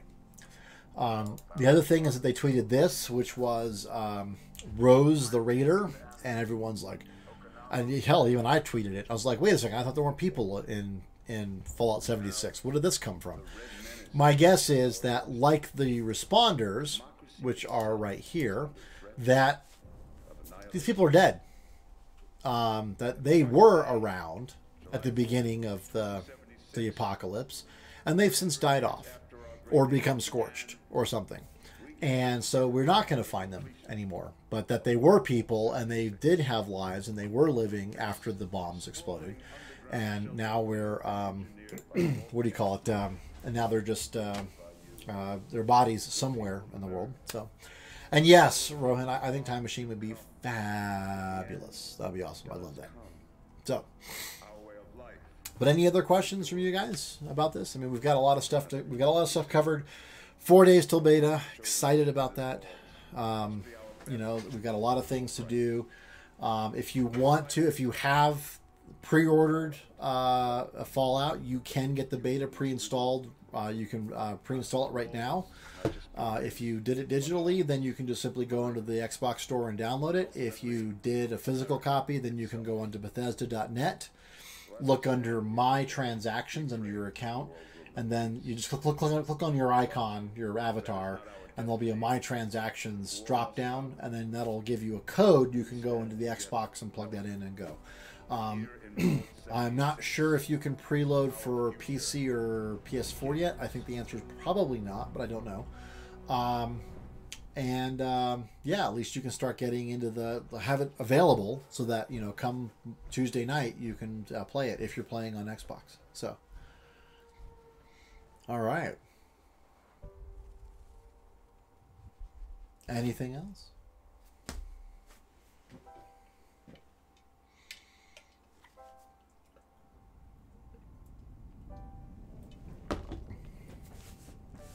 And like I said, I will be streaming as soon as I can, as soon as that starts. So that's 5 o'clock local time. So I need to find out how I'm going to order food for the family so that I don't have them bothering me while I'm playing Fallout. Hey, I gotta think about that. Old factions players can become. You know, that's a good question. And I don't think the answer is. I mean, so I suspect that with things like responders and stuff, that you can actually become a responder. But I think it's going to be more of you're carrying on the torch of the responders as opposed to, you know, like you're joining up with the responders. I think it's like you're acting in their vein as opposed to anything else. You know, obviously Brotherhood of Steel is supposed to be there, but again, there's no BOS because there's no people, so they're dead if they are there. There's a lot of people who have been talking about that. Like I said, a lot of scaremongering around stuff, around you know, like a Brotherhood of Steel and the retconning and all this other stuff. I don't know the lore well enough to say that they are or aren't. It just kind of feels to me like there's an awful lot of extrapolation from incomplete data. You know, there's two kinds of people in the world. One is those who can extrapolate from incomplete data. When the fighting is stopped and the fallout. You got the joke, right? Okay. And then like I said, people are just extrapolating a lot from that incomplete data, and I don't think it's necessarily truthful. Like, you know, guilds. I don't think there are guilds. You can team up, but I don't think you can have guilds. It's just not the thing. Now, did it say it in the ZeniMax beta agreement? Yes. Is ZeniMax the parent company of Bethesda and several others that have games that have guilds? Yes. Okay, well, fine. But why would they? I mean, you're trying to read something into something that doesn't matter. The ZeniMax beta that they had for the stress test was just that. It was the ZeniMax beta. It had nothing to do with the stress test specifically. It was from the parent company. The legal department said, you've got to put this in front of people so they know that if we blow their crap away, they aren't going to get angry. Okay, that's fine. You know, but I don't think that there's a huge amount of stuff that we need to really worry about there. I think it's going to be pretty straightforward. And I don't think there's going to be, like I said, there are not going to be guilds. I really don't think there's going to be a whole lot of surprises. I think it's going to be Fallout 70. It's going to be Fallout 4 with people, and you can team up with up to 3 other people. I think that's what it comes down to. So, and Rohan, I don't think we're going to have factions, really. I think it's going to be a lot more freeform than that. But I could be completely wrong. I mean, becoming a responder, being joining a faction, I don't know that I would necessarily I would equate those two. Being a responder might be something that allows you to do something, but I think it's going to be more like a badge of honor than it's going to, or an achievement, as opposed to a faction, like in Fallout 4 where, well, you're BOS or your Institute or your Railroad or your Minuteman, and then, you can't be the other things. I think you're going to be able to be anything in the game. I think it's going to be available to you to be any of those things. So I think it's not going to be less of a concern from that perspective. But I do think there's going to be quests, and you can sort of get the achievements that come along with having finished those quests associated with those factions. but I don't think you're going to actually become like a member of the Brotherhood of Steel or a responder or something like that. I think it's just going to be that you're sort of, like I said, you're just kind of affiliated with as opposed to a member of. I hope that makes sense. But that's my guess. I mean, I could be completely wrong, but I kind of get that. That's the feeling on that. So, all right. Any other questions, concerns? Something you're excited about? Something you're not excited about? Something not Fallout 76 related that you're excited about or not excited about?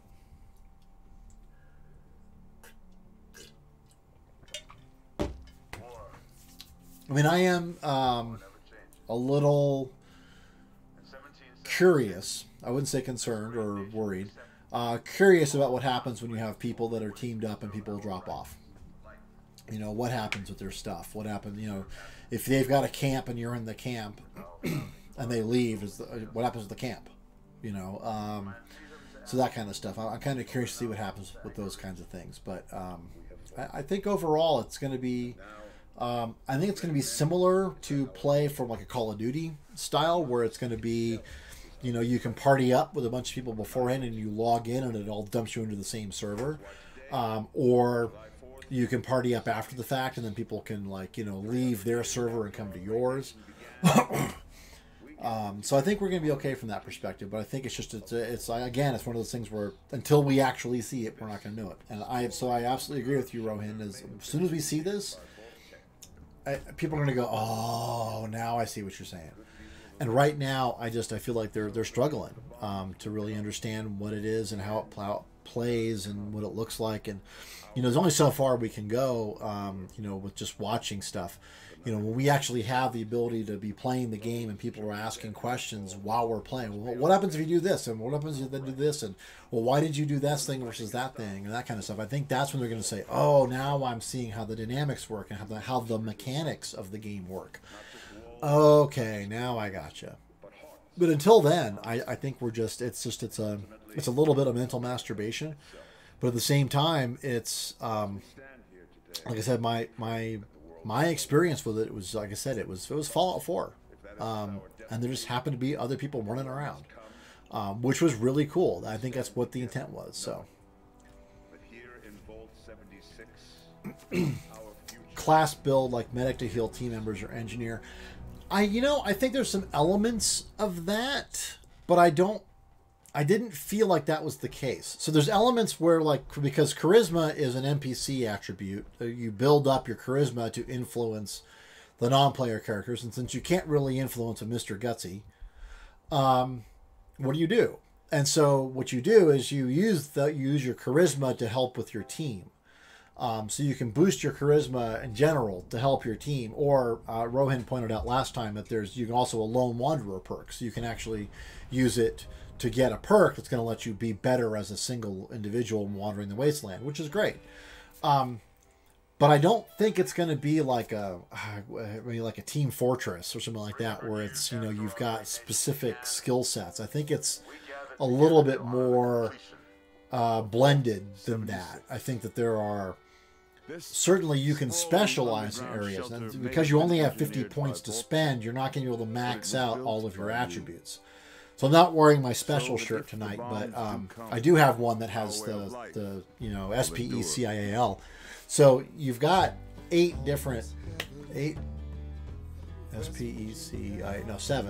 different attributes, and they all go to 15. So 7 times 15 is more than 50. So you can't max them all out. So you're going to be maxing some of them out, and others, you're going to be leveling them up all equally. So I think that it's going to be up to you as the player to figure out what you want to focus on. And you may decide that crafting armor is your thing. One of the things they talk about is like, well, can I, some people are like, can I be a trader, walk around with a Brahmin and all my stuff? And it's like, no.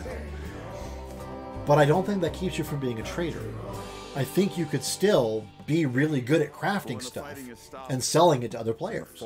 Absolutely. I don't think there's anything that would prevent you from doing that. So not just walls, not just buildings.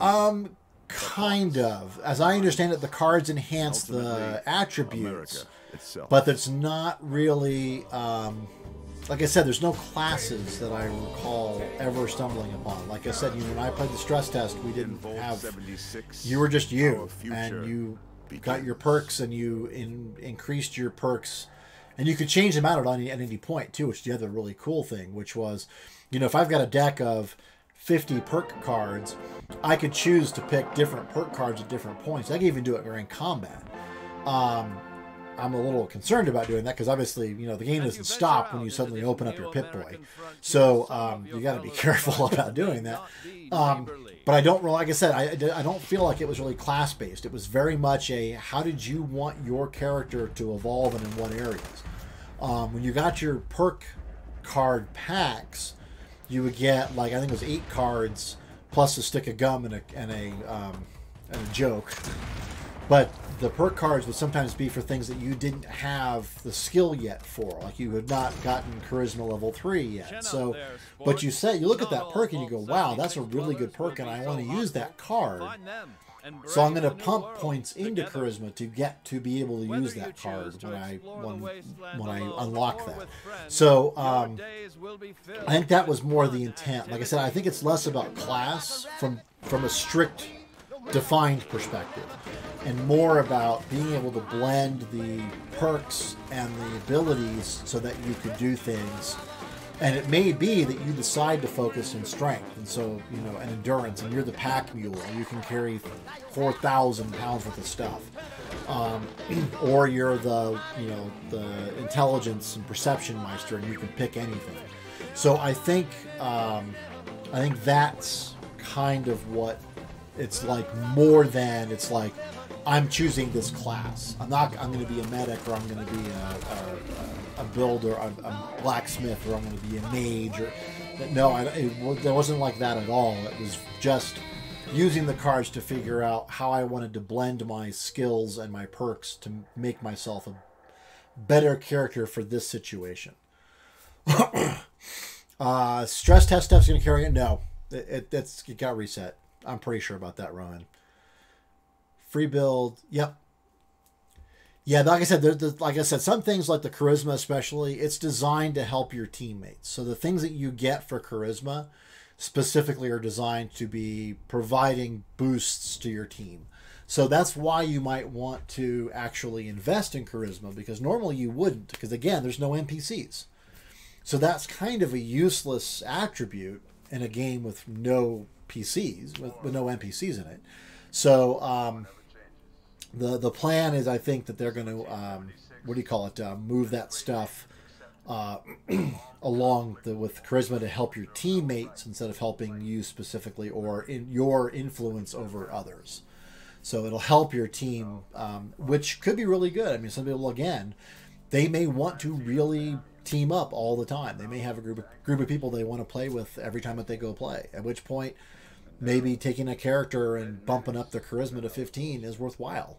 But others who are going to be more the lone wolf, lone wanderer kind of things, or occasionally team up kind of things, they may invest very little in charisma because really what they need is strength, perception, and intelligence, as examples. So that's my guess. And yeah, Rohan, I don't think that, I mean, that from what I understood, there's a couple things. One was that it was it was actually the whole game that we were stress testing. And then another one said, no, it's only a small subset of the actual game, but it's designed to specifically stress the servers. So I'm kind of leaning towards that explanation for it, which is why I don't think any of our stuff is going to carry over. And I agree. I mean, I actually built a little camp, which was kind of cool. But I think it's not. I don't think I'm going to have it when I log back in. We'll find out, but I doubt it. And honestly, it's like I learned enough. So. And you're a solo sniper. Yep, that's gonna be pretty cool. Cheers, everybody. Yeah, I think, like I said, we've got.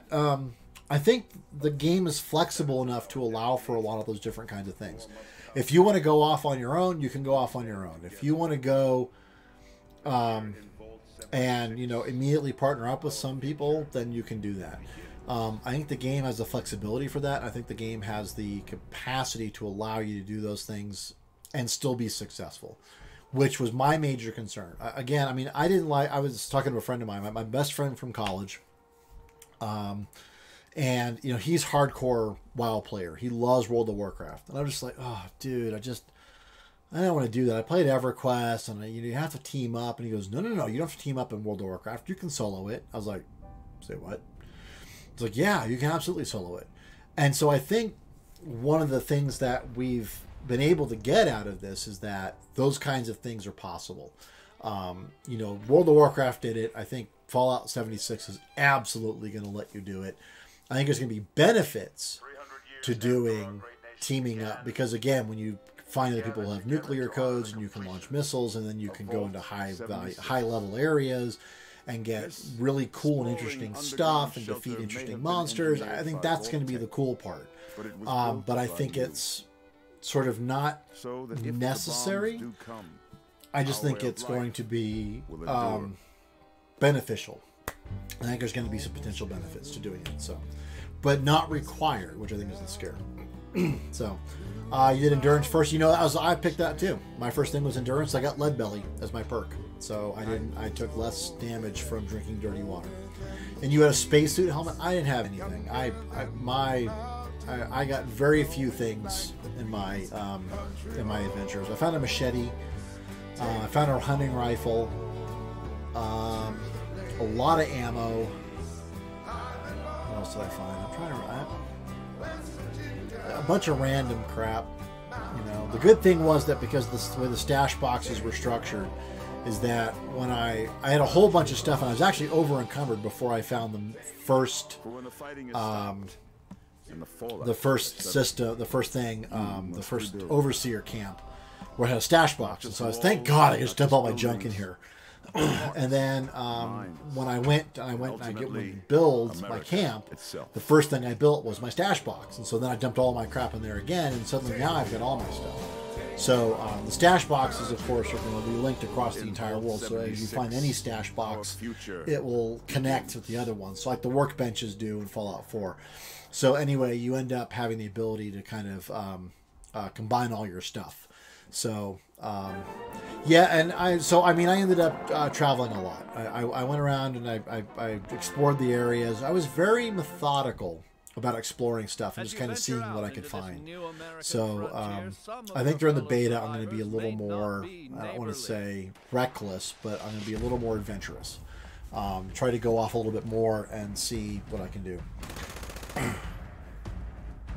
Hey, crazy giraffe. Welcome to the stream. Hi. How you doing? Was you in a spacesuit helmet? That is so cool. I wish I had that. Might join a group and build the town. Vox Drake. Yeah. There are elements of that. One of the things that they really haven't explained yet, and I'm still kind of curious, is they do have community workbenches, and I don't know how that's going to work. So there's some that like multiple people can use. You can't like, you know, use it at the same time somebody else is using it. If they're using it, then you can. But yeah, I went south and then a little bit west, and then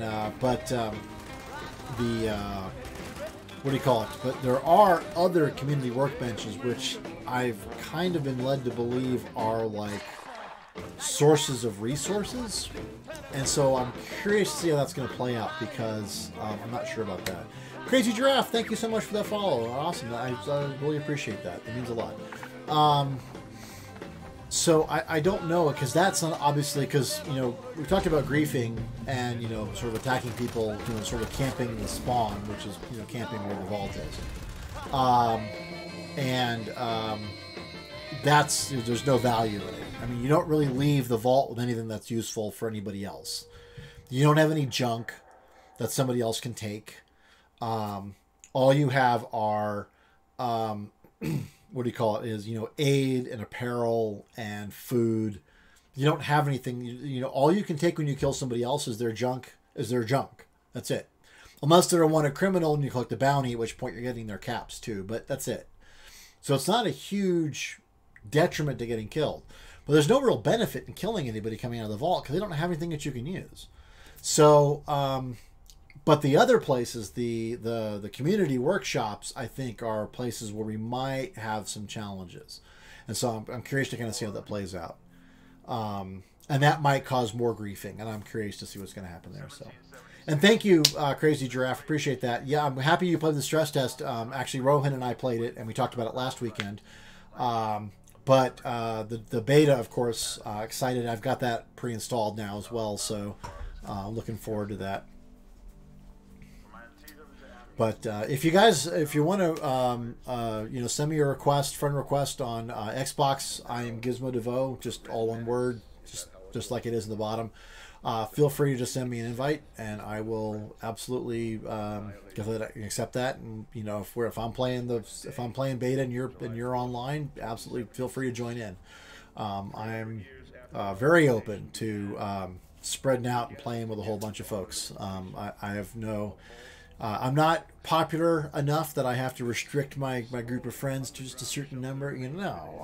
Whatever. I play with anybody. So I create a group and build next to them. So yeah, and that's a question, Voxstreak, and that's the thing I'm just not sure about. So, and Pikachu is equally confused by all that stuff. I mean, he's watched all those videos too, and he's just like, huh? Well, actually, he's kind of more like, hold on a second. Where is it? Come on, where is it? He's like, When the fighting has stopped and the fallout has settled, you yeah, must rebuild like that. not just walls, buildings, but hearts. Yeah, he's just, we're just kind of confused by things, and I just don't know if there's really. We pray that the world It's not clear yet whether they have to be adjacent or whether they can overlap if you're on the same team. And so I'll try that during the beta to find out exactly whether that's the case.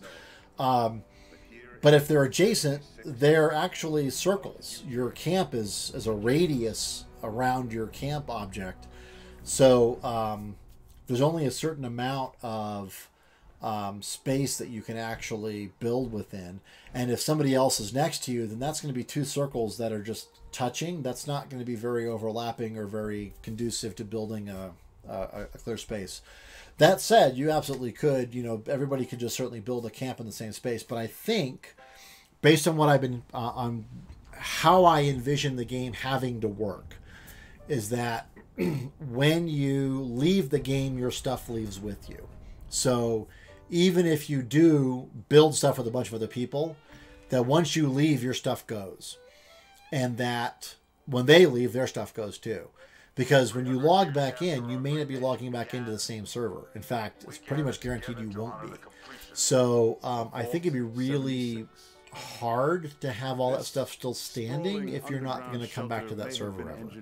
So when I think about it from a resource allocation perspective, I think you need to clear up when people leave the game. And like I said, we'll find out when we get the beta on Tuesday. For Xbox, officially, we'll know. But for right now, I gotta think that that's the case. I gotta think that when you leave the game, your stuff leaves with you. I can't see it sticking around.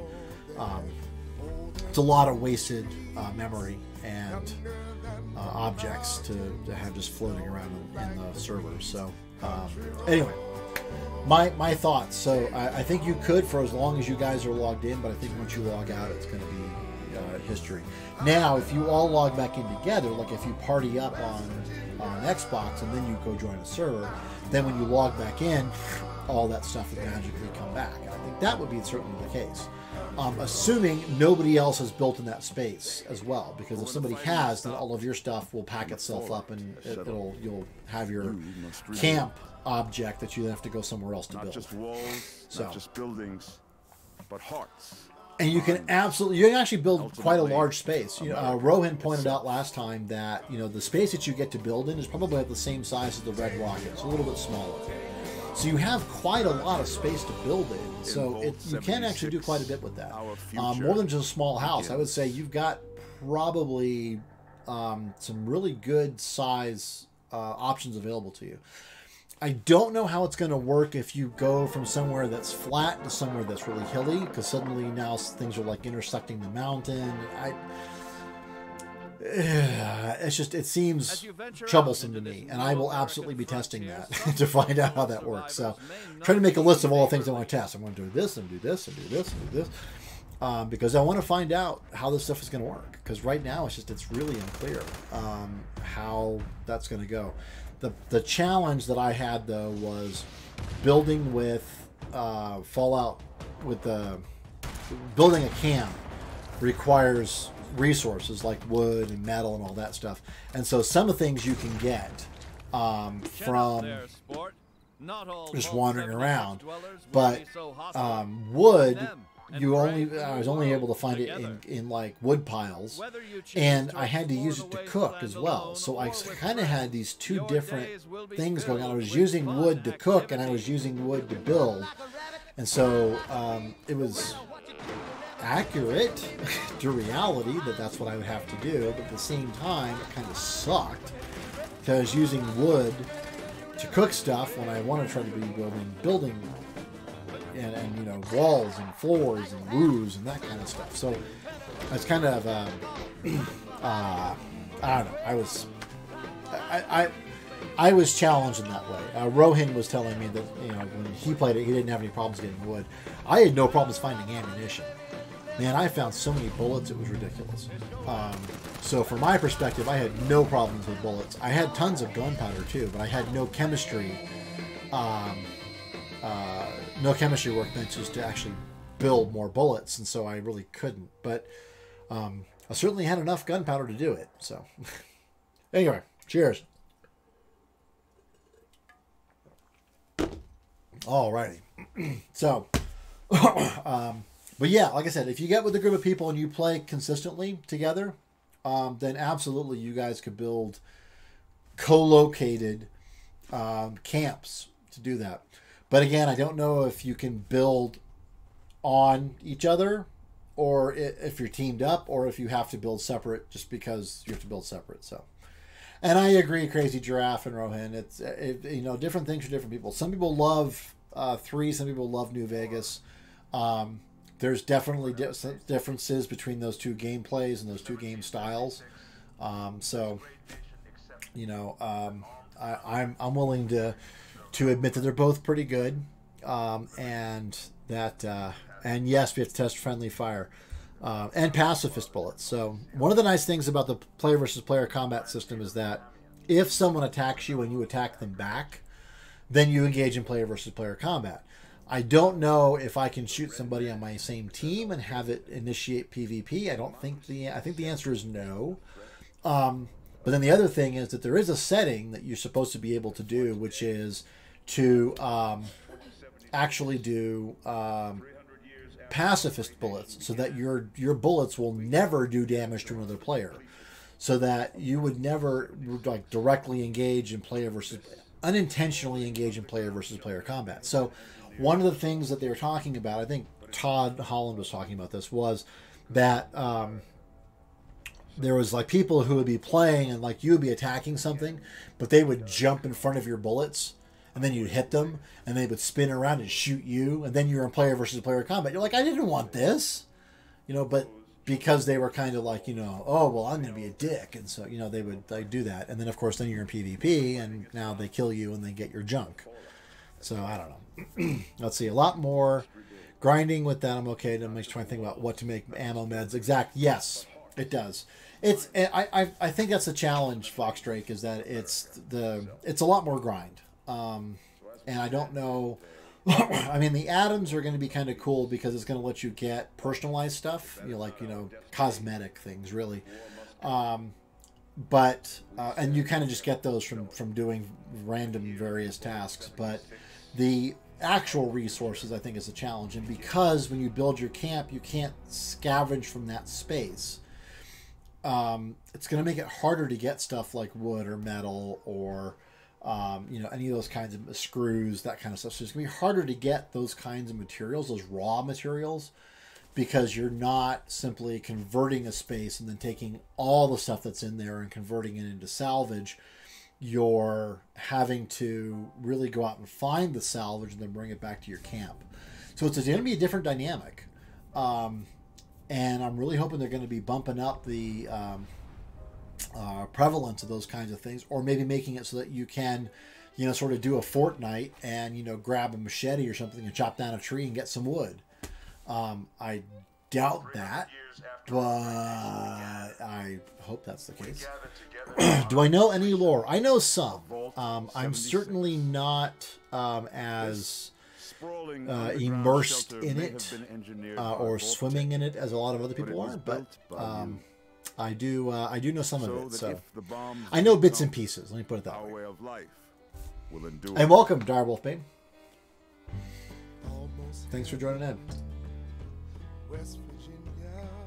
Yeah, I think Crazy Giraffe, I think there's a problem with the rights on that. There's problems around who owns what. So Bethesda bought some stuff, but other stuff is still owned by somebody else, and so they don't have rights for some things, and so that's the problem. It isn't they don't want to, it's just that they just don't have the legal ability to do it. So, hey, Dire Wolfbane, thank you so much for that follow. Appreciate it. Really means a lot. Thank you.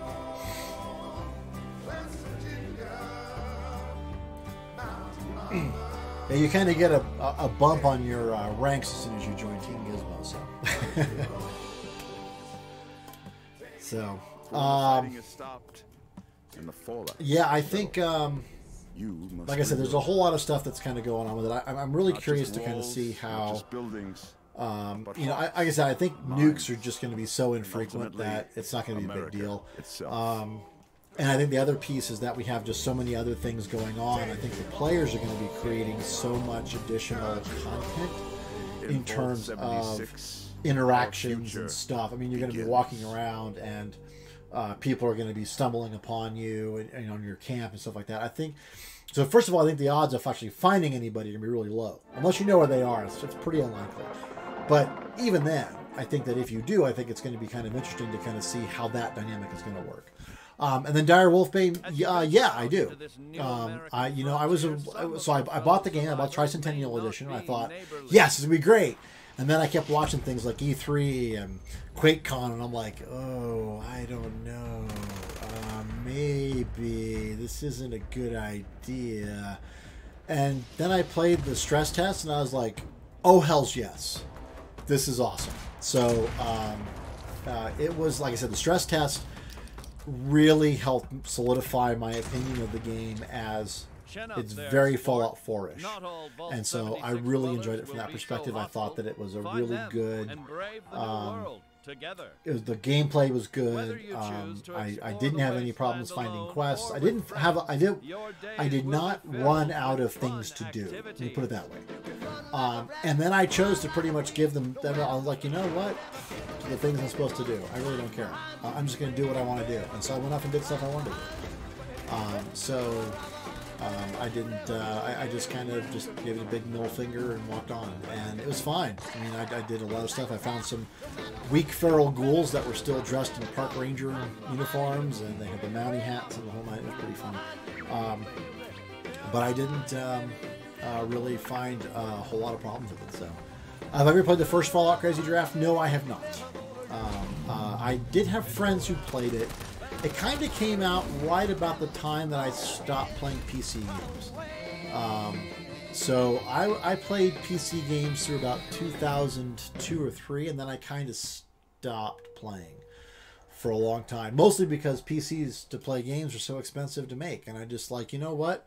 At least on a console, I buy it once. I know it's good for like 5 years, right? And I can actually play those games forever.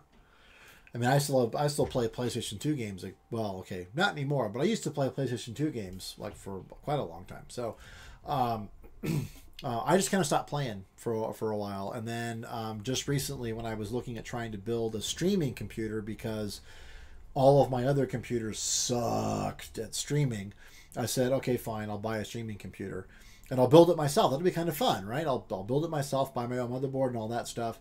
And it sort of like snowballed from, that'd be a few $100 to, okay, it's like $1,700. So it kind of just kept going and going. But then eventually it's like, okay, we're good.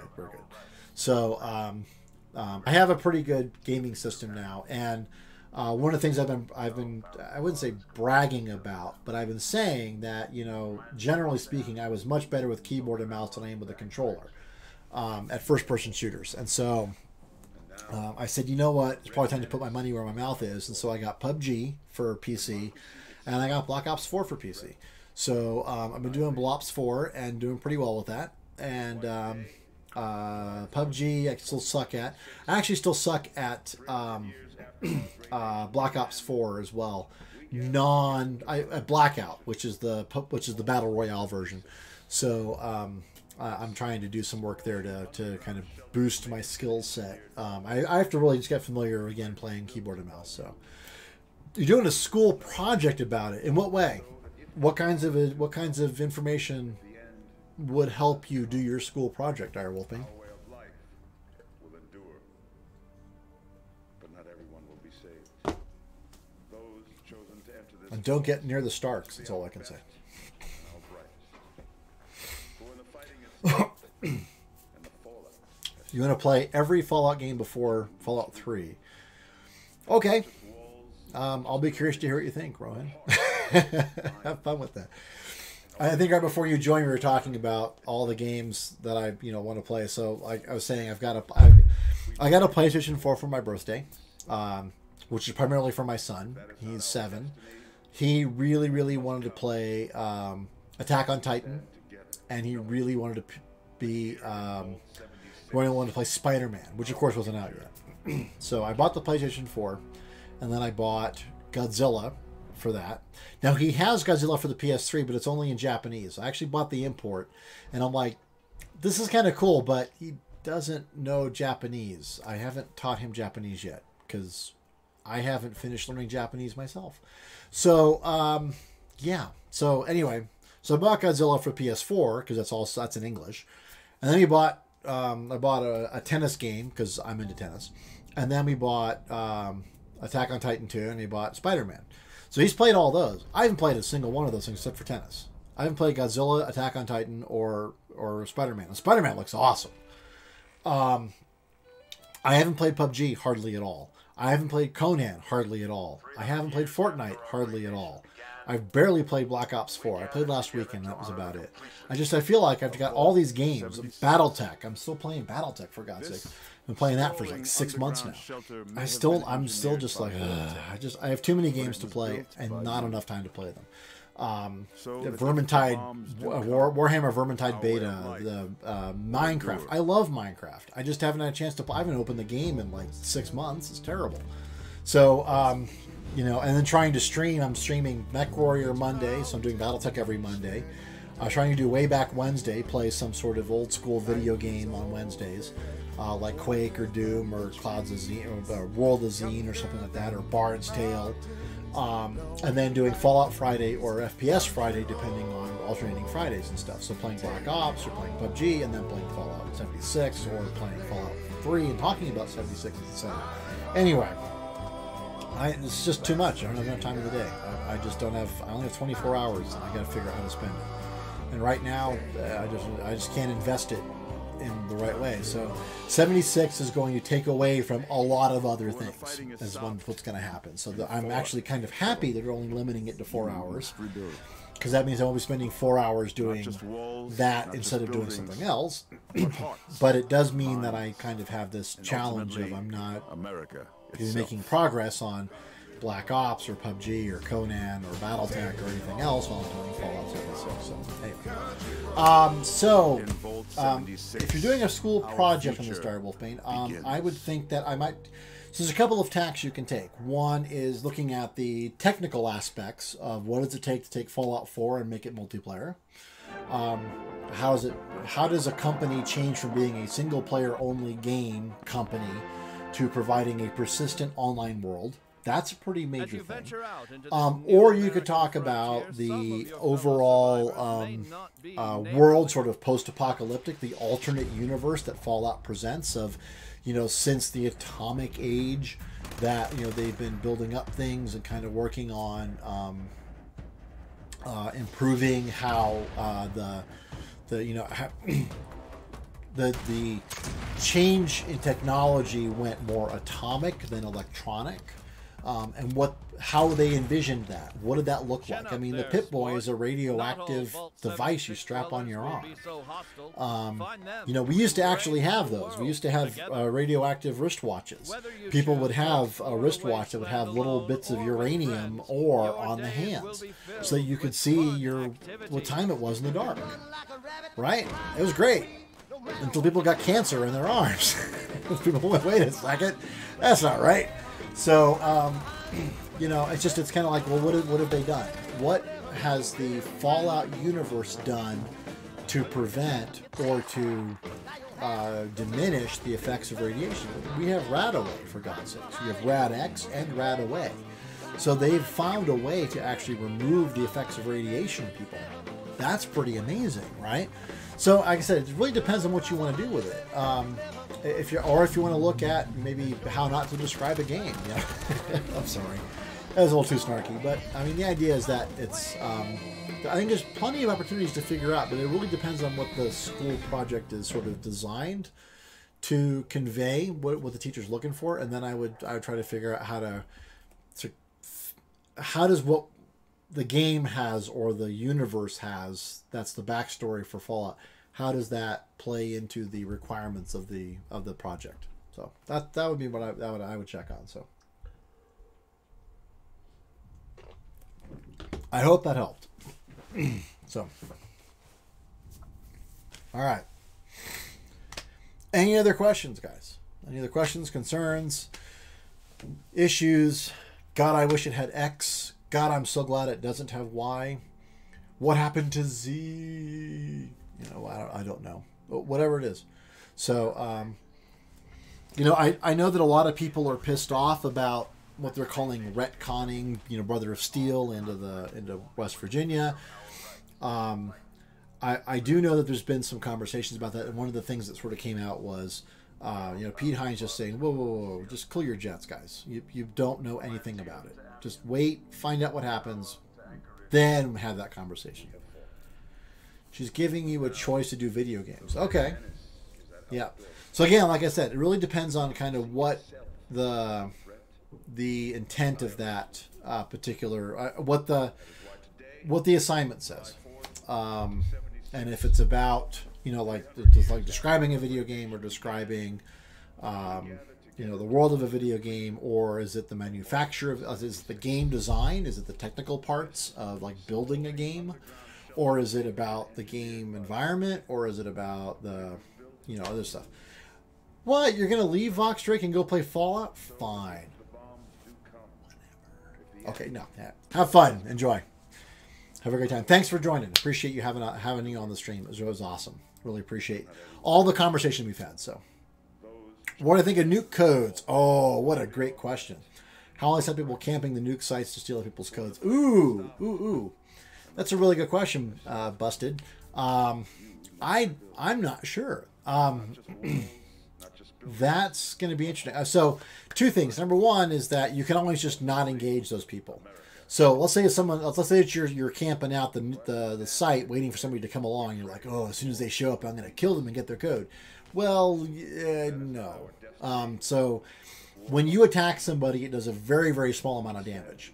And then they have to attack you back, and then you can engage in player versus player combat where you're doing full damage. Otherwise, you're just doing like a very small, like maybe 10% damage. So I really wouldn't worry about it from that perspective. So you can just choose to say, yeah, whatever. Yeah, I'm going to go launch a nuke. You can go just do whatever you're doing. The concern, hey, Busted Bush Pig, thank you so much. Appreciate that follow. That means a lot. But I think, like I said, I think that's less of a concern. I do think there is going to be elements of people trying to, in essence, you know, spawn camp or camp certain sites. But I given the griefing system that they do have in place, I just think it's less of a concern. The likelihood that someone's going to kill you. So there's a couple things. Number one is they can only get your junk. That's miscellaneous. It's not going to be junk. They can't get your nuke code. So that is going to be right out anyway. But the second thing is that, like I said, because of the way the PvP system works, is that you can just say, you know what, bite me. I'm not going to engage. I'm going to go nuke something else. I'll see you later. You can just go, leave and go. And let's say that they do kill you. Let's say that you walk in there, you've been fighting a death claw. You know, you decide to take a death claw with your bare hands, and you're just like, yeah, like a death claw gore all over me, and I got like 1 hit point left. And somebody goes, oh, I'm gonna pink you and get your codes, right? So they kill you. Guess what? They become a wanted murderer because they killed you and you didn't fight back. So they don't know where anybody else on the map is. All of it, when you bring up the map, you get to see where everybody is. All of those other dots go away. On everybody else's map, that person becomes a giant red star. Everyone knows exactly where that person is. And so they can then travel to that location and hunt you down and kill you. Now, when they kill you and you're a wanted murderer, not only can they get your junk, they can also get your caps. The bounty is paid out of your caps. So, like I said, I think the griefing system that they've created is actually pretty slick. It should help prevent people being dicks all the time, which I'm hopeful for. I really hope that it's going to keep that from being an issue. It's always possible that it will be, but I really don't think it's going to be a problem. I think that the punishment for committing the crime is gigantic, and the benefit, the payoff for committing it is so low. It's like, do I really want to do that? And unless the answer is, why, yes, I want to troll people, then okay, fine, you're just going to be a dick. You can be a dick. But I think if in general it's like, you know, if people aren't just going to do it accidentally, they're going to do it because they want to do it, not because they just sort of stumble into it. So I hope that helps. It's going to be toxic. I don't think it's going to be dire wolfbane. I think that I think we've got a whole lot of stuff going on. I think we've got some really good benefits. Like I said, the griefing system I think is pretty strong. The fact that you can only really steal junk from somebody if you kill them, it really reduces the benefit of engaging in PvP, especially trying to kill somebody. And then, of course, if you do it and you gotta get somebody and you kill somebody, I think we're okay. So, anyway, Rohin, thank you so much for coming along. I appreciate it as always. And then Dire Wolfbane, good luck with your project. Ping me. I'm at Gizmo DeVoe on everything: Twitter, YouTube, Mixer, Twitch. Just ping me, and if I can help out at all, let me know, and I will absolutely see what I can do to give you some advice. So, good luck. All right. Are there any other questions on Fallout 76? There's a lot of stuff here, and there's a lot of things. I mean, there's a lot of rumor. Here, look, it's a Wendigo. I thought Wendigos were Plains Indians things, but I guess not. Oh. And the Grafton Beast, and the Mothman. You know, the Mothman looks kind of cool. I looked at it and I thought, that's like something, that's like a robot or something, right? And no, it's the Mothman. I was like, oh, okay. And there's the Grafton Beast. So, it's kind of cool. But yeah, like I said, when I think about things like camping and that kind of thing, I think where it's going to have to be that people are going to... that their stuff is going to leave when they leave the game. I can't see it persisting beyond their exit from the game, because just from a resources perspective, from a memory perspective, from all that stuff, it just seems onerous and painful to hold on to that crap if that person may never come back to that server. Why would you keep it? It just doesn't seem like it makes any sense. So is it going to be a bit jarring and take you out of the realism of the game? Yeah, probably a little bit, but I don't think it's going to be a huge deal. So, alrighty. Any other questions, guys?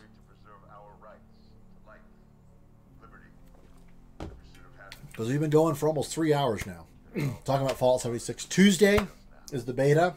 Tuesday, 5 o'clock or 7 o'clock Eastern time. We'll be doing this. I will be streaming as soon as I can on that. So look for that. Also Monday, I do MechWarrior Monday. I play in House Steiner is BattleTech. See, it's all BattleTech right here.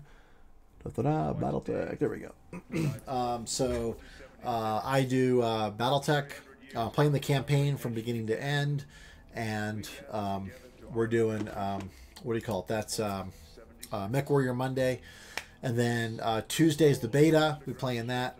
I'm actually going to be dropping Wednesdays, I think. Right now I've got it set up to be way back Wednesday, but I think just based on the lack of interest around way back Wednesday, I'm going to drop that. I might just make it a free-for-all, a potpourri day. Friday, I typically alternate between Fallout Friday, which is obviously today, or I do FPS Friday, where I play like Black Ops or PUBG or something like that. And not sure what I'm going to do about that. I think I still want to keep that, but because of the beta, I want to play as much 76 as I can, so we'll see how that plays out. I might do FPS Friday, this Friday, but then maybe Saturday and Sunday I do Black Ops. Not do Black Ops, 76. So we'll see what happens. Anyway, so that's the normal schedule. Any other day that I play is going to be random, but typically I think while we're doing the beta, it's going to be 76 until we actually get into the real stuff, and then we get into the real launch on November 14th. So remember that betas right now, according to this tweet from the Fallout account, is only for a few hours at a time. So we're only going to be streaming for those times that it's actually going to be viewable. My guess is that as we go, that window is going to get longer and eventually go away. So that by the end of the beta period, it may actually be, that's 24/7 up all the time. But I don't know. We'll have to find out. They also might decide to end it before they ever get to that point. They might decide to keep it 4-hour windows for 2 weeks and then say, okay, we're good. See ya. Have fun. We'll catch you on the other side, and we'll see you after the game launches. If you have pre-ordered and you have pre-ordered digitally, you should be able to download to your Xbox, or I think maybe even to your PlayStation and PC, the beta already. You can just go into the store and download it. If you have ordered the physical copy, you can go to Bethesda.net and get your code to enter into the Xbox store, and then you can download that. I just did that myself, so I've already got it preloaded. All I need to do now is wait for Tuesday to show up and launch that puppy. Well, the best part is you can launch it now. It'll load up and it will play the intro sort of before you get, like, when you played Fallout 4 and it had the red rocket, you're going to see all the stuff on the shelves. That exact same sort of intro video, it just loops. You can watch that for Fallout 76. You just can't connect to the servers yet. So just as an FYI, if you try it, that's what's going to happen. I tried it just to see what happened, and then I was like, wow, that's kind of cool. So what kind of damage do they take from the nukes? I have no idea, but I suspect it's pretty significant. My guess is it blows it all up. There's a couple things. One is that nukes tend to be focused on areas like Charleston or like cities and stuff, and less on just the hinterlands.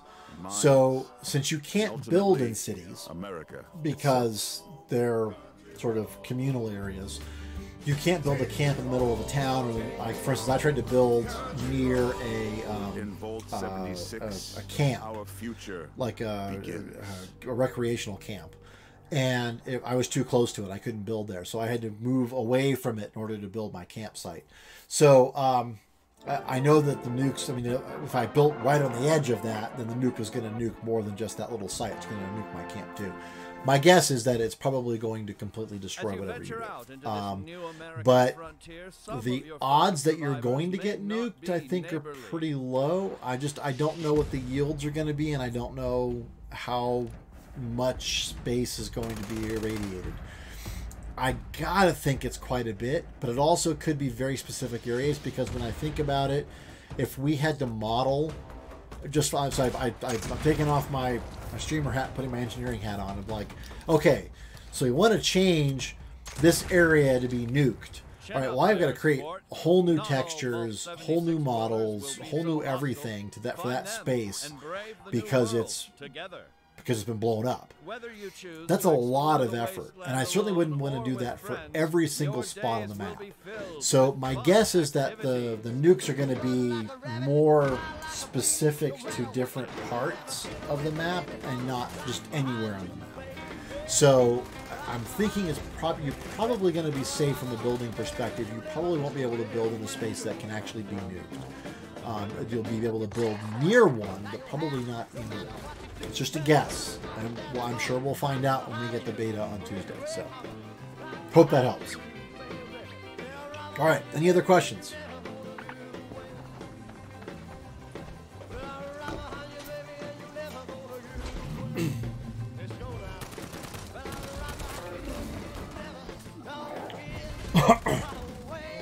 Well, that should work.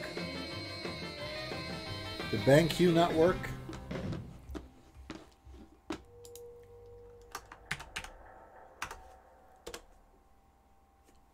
I'm curious. Yo, you're very welcome, Busted Bush Pig. Glad I could help. Yeah, it should be working. I don't know what's going on. Why are you not happy? So I saw you, Ghost Shadow, doing that. I'm trying to figure out what's going on. It should be working. I will actually go back and double check and make sure everything is working correctly, because there might be some stuff. I did set up that game though. Russian roulette, slots, heist. I did do a bunch of stuff. I don't know if you've looked, but a lot of my things are. Hey, Go Shadow, thank you so much for that. That is awesome. I really appreciate that, host man. That really means a lot. I did set up a whole bunch of stuff. It's sort of Arthurian legend. I mean, obviously, it's like, it's Merlin and you're Junior Squire and all these things. So I tried to kind of make it a little bit more entertaining from that perspective. So, but I'm trying to think. See commands. And just look and see what's going on here, because this is kind of not working right. All right, hold on a second. I should make sure this is working properly.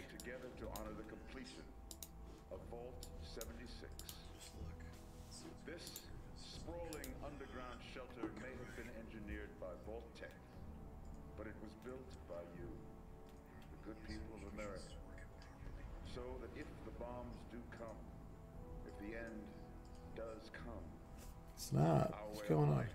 Why aren't you working? but not everyone will be saved. Oh, crap. Never mind. Yeah, it should be working. I don't know what's going on. That should work. There we go. Well, that's okay. Kind of working. And the fallout has settled. You must rebuild. All right. Well, I will take a look at this and figure out what's going on. But hearts, minds, and ultimately America itself. So as we Yeah, it's not playing the sounds. I don't know why it's not playing the sounds. That could be this. war must come. But there we go. Okay, never mind. Now it's working. There we go.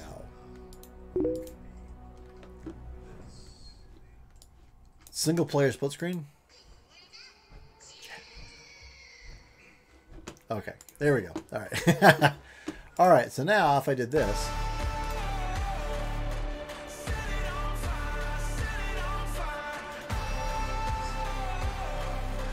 So, yeah, I did, so, that'd be kind of cool.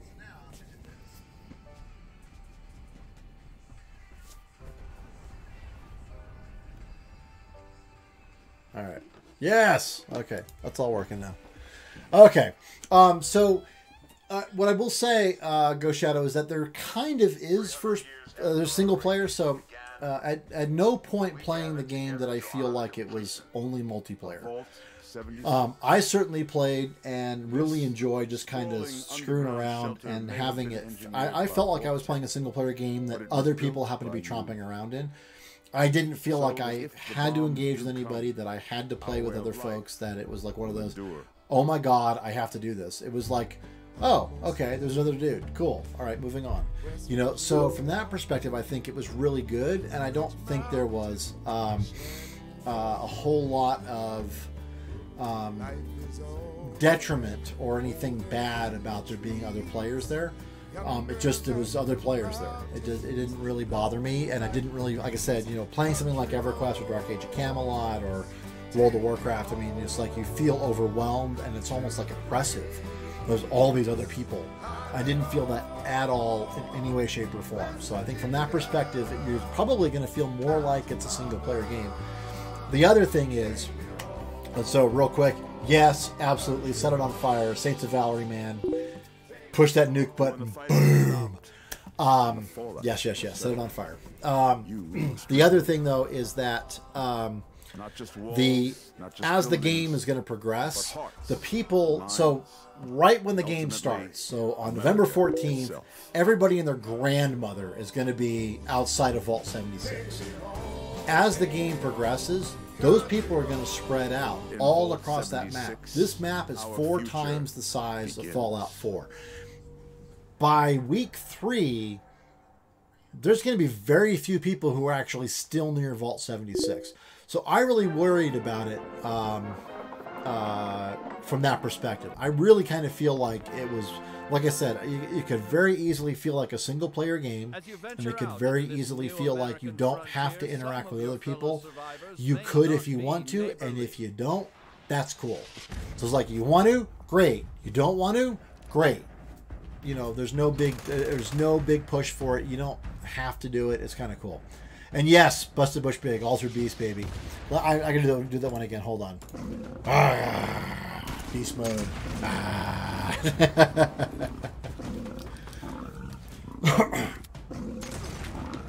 had to do that. Had to do that. Altered Beast, man. That's just that's old school. So, like I said, a lot of those things, a lot of people kind of get this impression of, oh, it's gonna have to be like this, and it really isn't at all. Like I said, when I played it, and again, I only played for a little bit, but it was certainly not anything like,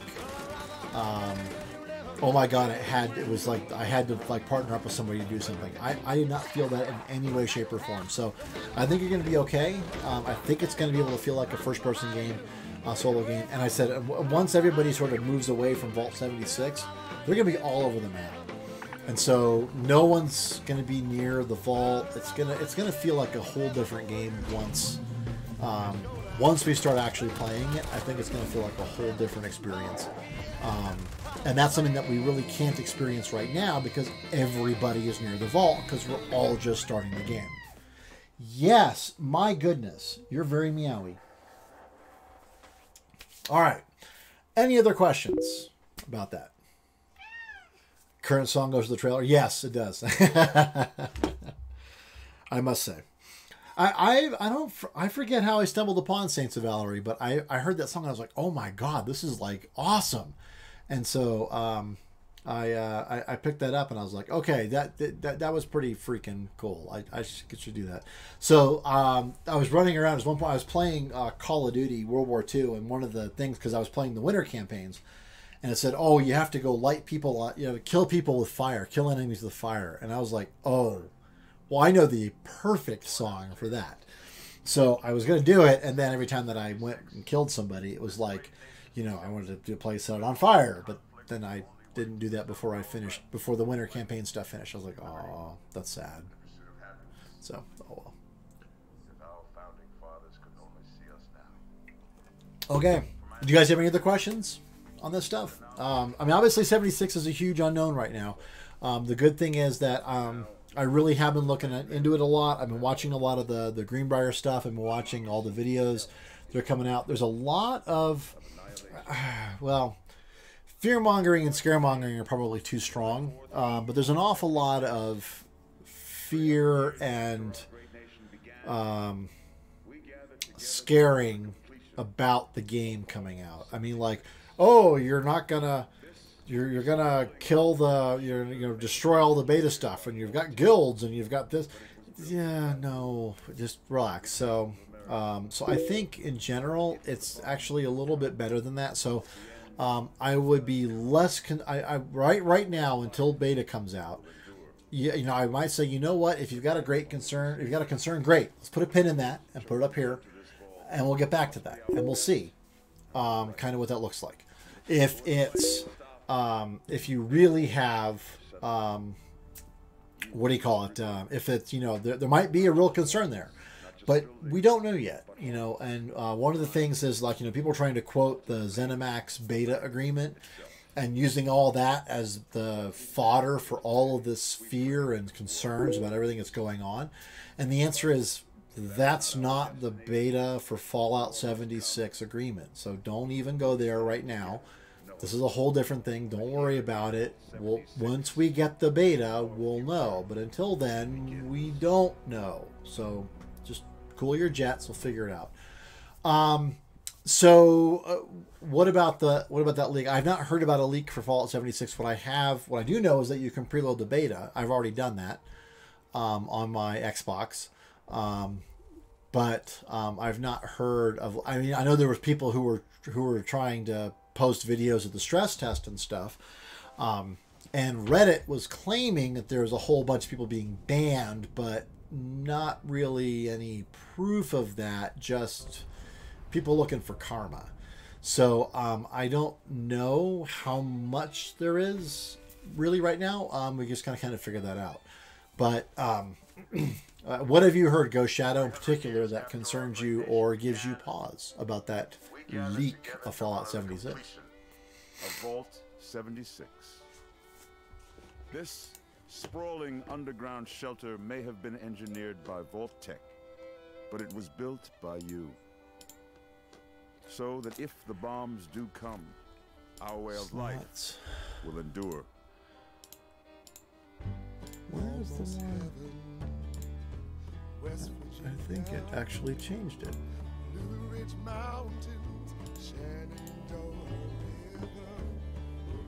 Life is all there, older than the trees, younger than. Yeah, I'm looking at the. I use ScorpBot for all of my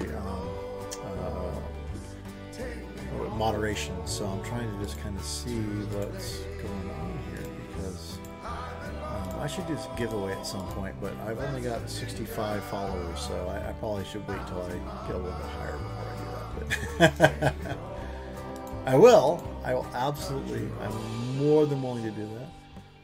Okay, cool. So there was a game, I thought, for... Not just walls, not just buildings, but hearts and minds. Yeah, there it is. Command Q. America itself. Thank you.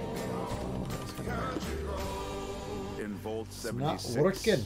Our future. Gotta figure out what's going on.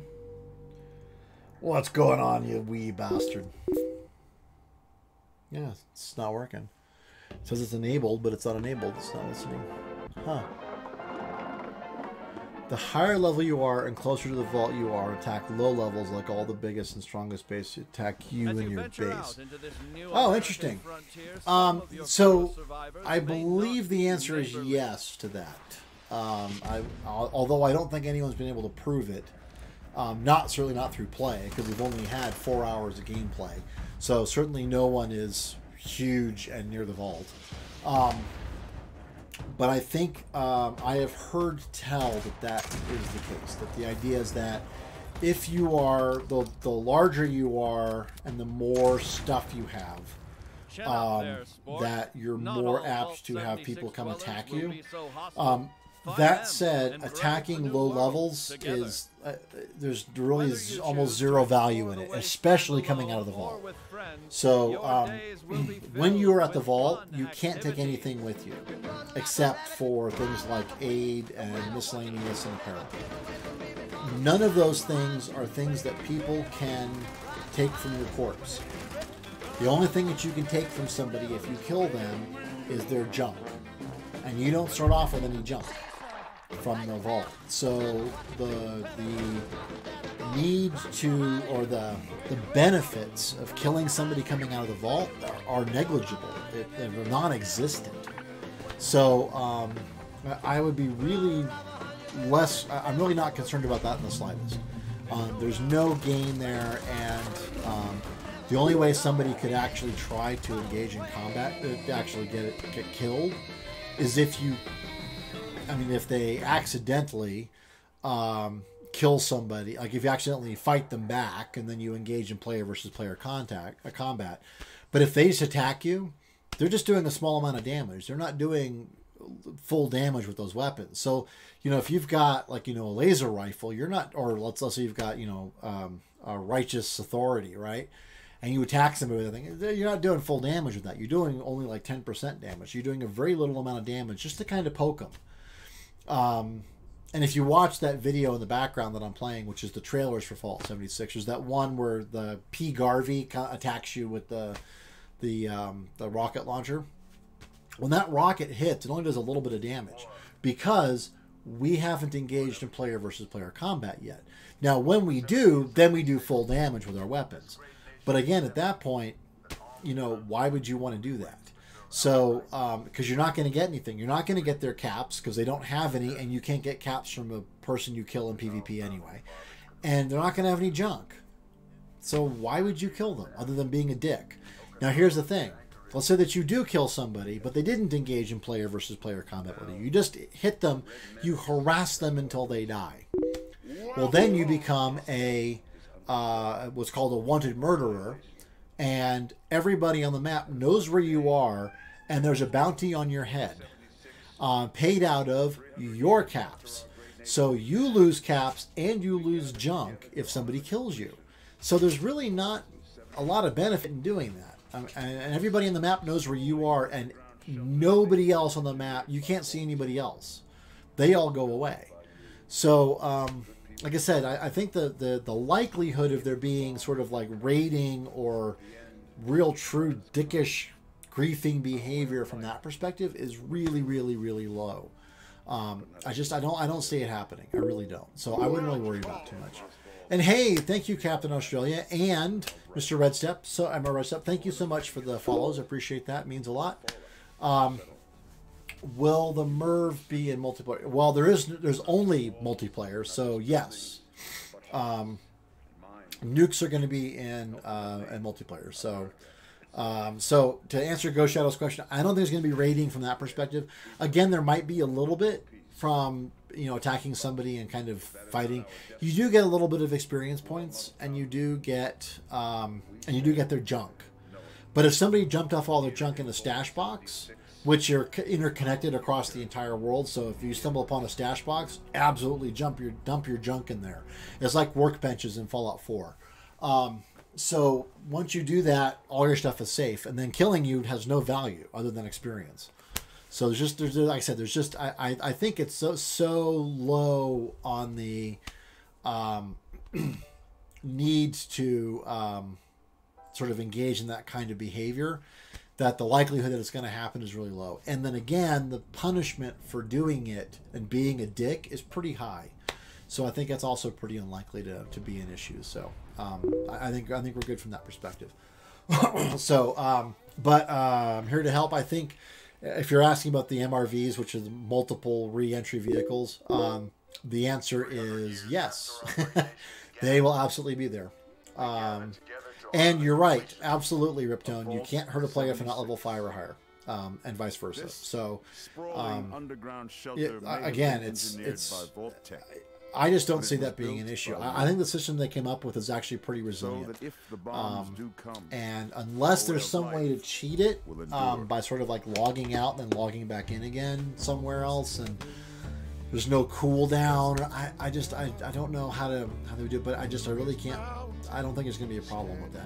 So, and my guess would be that if you're a wanted murderer, you stay one until someone kills you, and collects the bounty. That's what I would do if I was done. So, we don't know yet. What we do know is that's kind of generally the system they're planning on using, but it feels really good. I mean, when I think about it from a how do I prevent people being total dicks, that's generally it, and that's a pretty good way to do it. I think we're looking pretty good. So. Are there any other questions, comments, concerns, issues? Or my girl, don't stop it. Take me home, country roads. Yes. You must rebuild. I am a fan of the John Denver one, but this is a pretty good version. Not just buildings, but hearts and minds. Just saying hi. Okay. America itself. All right. Well, thank you guys for the follows. I appreciate that. Yeah, like I said, I mean, so Tuesday is the, I mean, according to this tweet from Fallout, on Tuesday we have our first beta. Beta is only going to be a limited window opportunity, so it's only going to be for 4 hours, much of the stress test. And we'll be able to play it, but I will be streaming that entire time, so Tuesday afternoon or Tuesday evening, depending on where you are. Unless you're Captain Australia, in which case Wednesday sometime. Be on the lookout, because I'll be streaming on October 23rd from 7 p.m. Eastern. And we'll be playing and hopefully doing some stuff. I've got a couple of friends who are going to be also joining in. So, and you're streaming also. That's fabulous, Go Shadow. If you go ahead and feel free, any of you guys, feel free to send me a friend request on Xbox. Or actually anywhere, because I'm on Twitter, Xbox, Twitch, and YouTube Gaming as Gizmo DeVoe. Feel free to find me, add me, subscribe, follow, all that rot. Don't bother subscribing on Twitch or Mixer. It's just it's not worth it. But feel free to please follow, please subscribe on YouTube. I post up videos. I stream right now about 2 or 3 times a week. This is not my day job. This is just something I do because I love game design and game development, and I love playing games. I've been doing it for a long time. So from my perspective, it's a lot of fun, and I really like being able to share, many years of gameplay and game development with everybody. Like, sort of, why did they do that way? Oh, well, they did this way because of this. So that's why I can talk about things like they probably won't keep your stuff around after you leave the server, because why would you? So yeah, I'll be curious to see if that happens. Maybe it has some sort of half-life or something like that. It fades out after an hour or something like that. I really can't see it not being recycled somehow. So and perfect, Go Shadow, appreciate it. Like I said, if anybody wants to, just go ahead and add me on Xbox. I'm not so full of myself or so popular a streamer that I have to go, oh no, only if I know you in real life. No, I don't know. Whatever. I'm totally open to whatever. So, but I will add you, Zapier Raptor, and make sure I've got you here. So,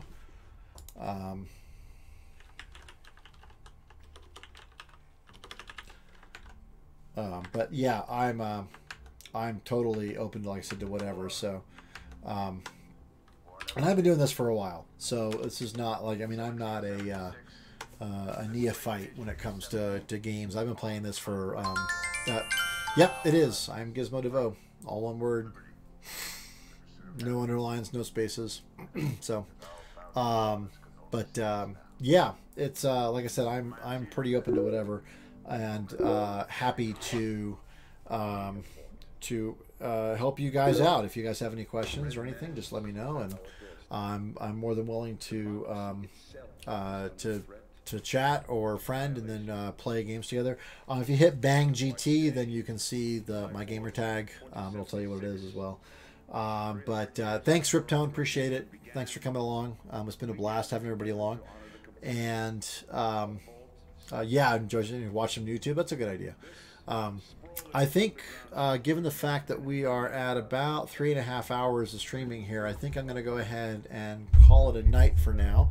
But I really appreciate you guys coming along. I'm probably going to be playing some more over the weekend, probably playing some Black Ops 4, maybe even talking some more Fallout 76 during the day as opposed to at midnight Eastern time. So maybe I'll do that on Sunday or Saturday afternoon or something like that. But feel free to tune in. Monday is going to be MechWarrior Monday, playing Battletech from Harebrained Schemes on PC. That is, I play that every week, and that's going to be a continuation of the campaign, the main campaign for the game. So tune in for that. That'll be a lot of fun. And then Wednesday, I'm going to be playing, well, Tuesday, I'll definitely be playing Fallout 76, so tune in then. And then we'll figure out what happens after that. So I said, Fallout Friday or FPS Friday next week. I don't know. This week is Fallout Friday, so it would normally be FPS Friday, so Black Ops 4 or PUBG or something, but maybe not. We'll have to see. So, but appreciate you coming along. If you guys have any questions or anything, thank you, Ghost Shadow, for the message. I will absolutely check it out. and when I log back on the Xbox, probably tomorrow. But so don't be too concerned if it doesn't come back until later. But I will be. We'll check it out. So, what was that?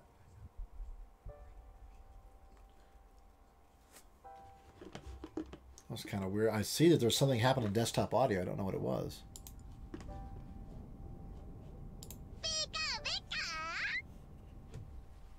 All right, well, that was Pikachu. I don't know. That's really strange. Okay, well, anyway, I'll go back and look at the video when I get a chance. So, but Pikachu and I, really happy you came along. Thank you so much. If, like I said, if you have any questions about Fallout 76 or any concerns or anything, just you know, ping me. You know, like I said, just tweet to me at GizmoDevo, or you know, send me a message on Facebook. I don't know, actually on Facebook either, even, but on Mixer or Twitch, just send me a message, and I'll absolutely take a look at that and get back to you, and then we'll make sure to cover that the next stream. These are all up available on YouTube when I'm done with them here. They all go on YouTube. Actually, it's all live on YouTube right now. But I store them all there, so you always go back and look if there's any questions you have, or any, you know, I want to go back and say, well, what did I talk about at the beginning of the stream? Great, you can go back and do that. So I pretty much cover everything else. So 11:58, as in AM or PM. Go Shadow.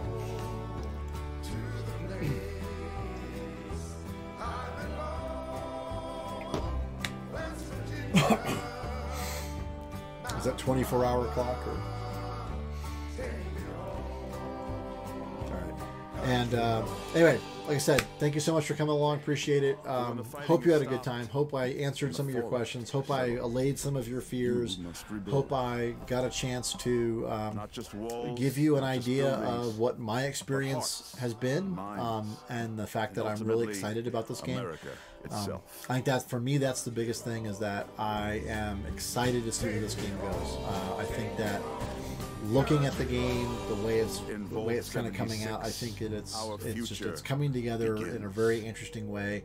I think it's going to be a lot of really interesting dynamics to the players being involved in the world, to the world being kind of the way it is.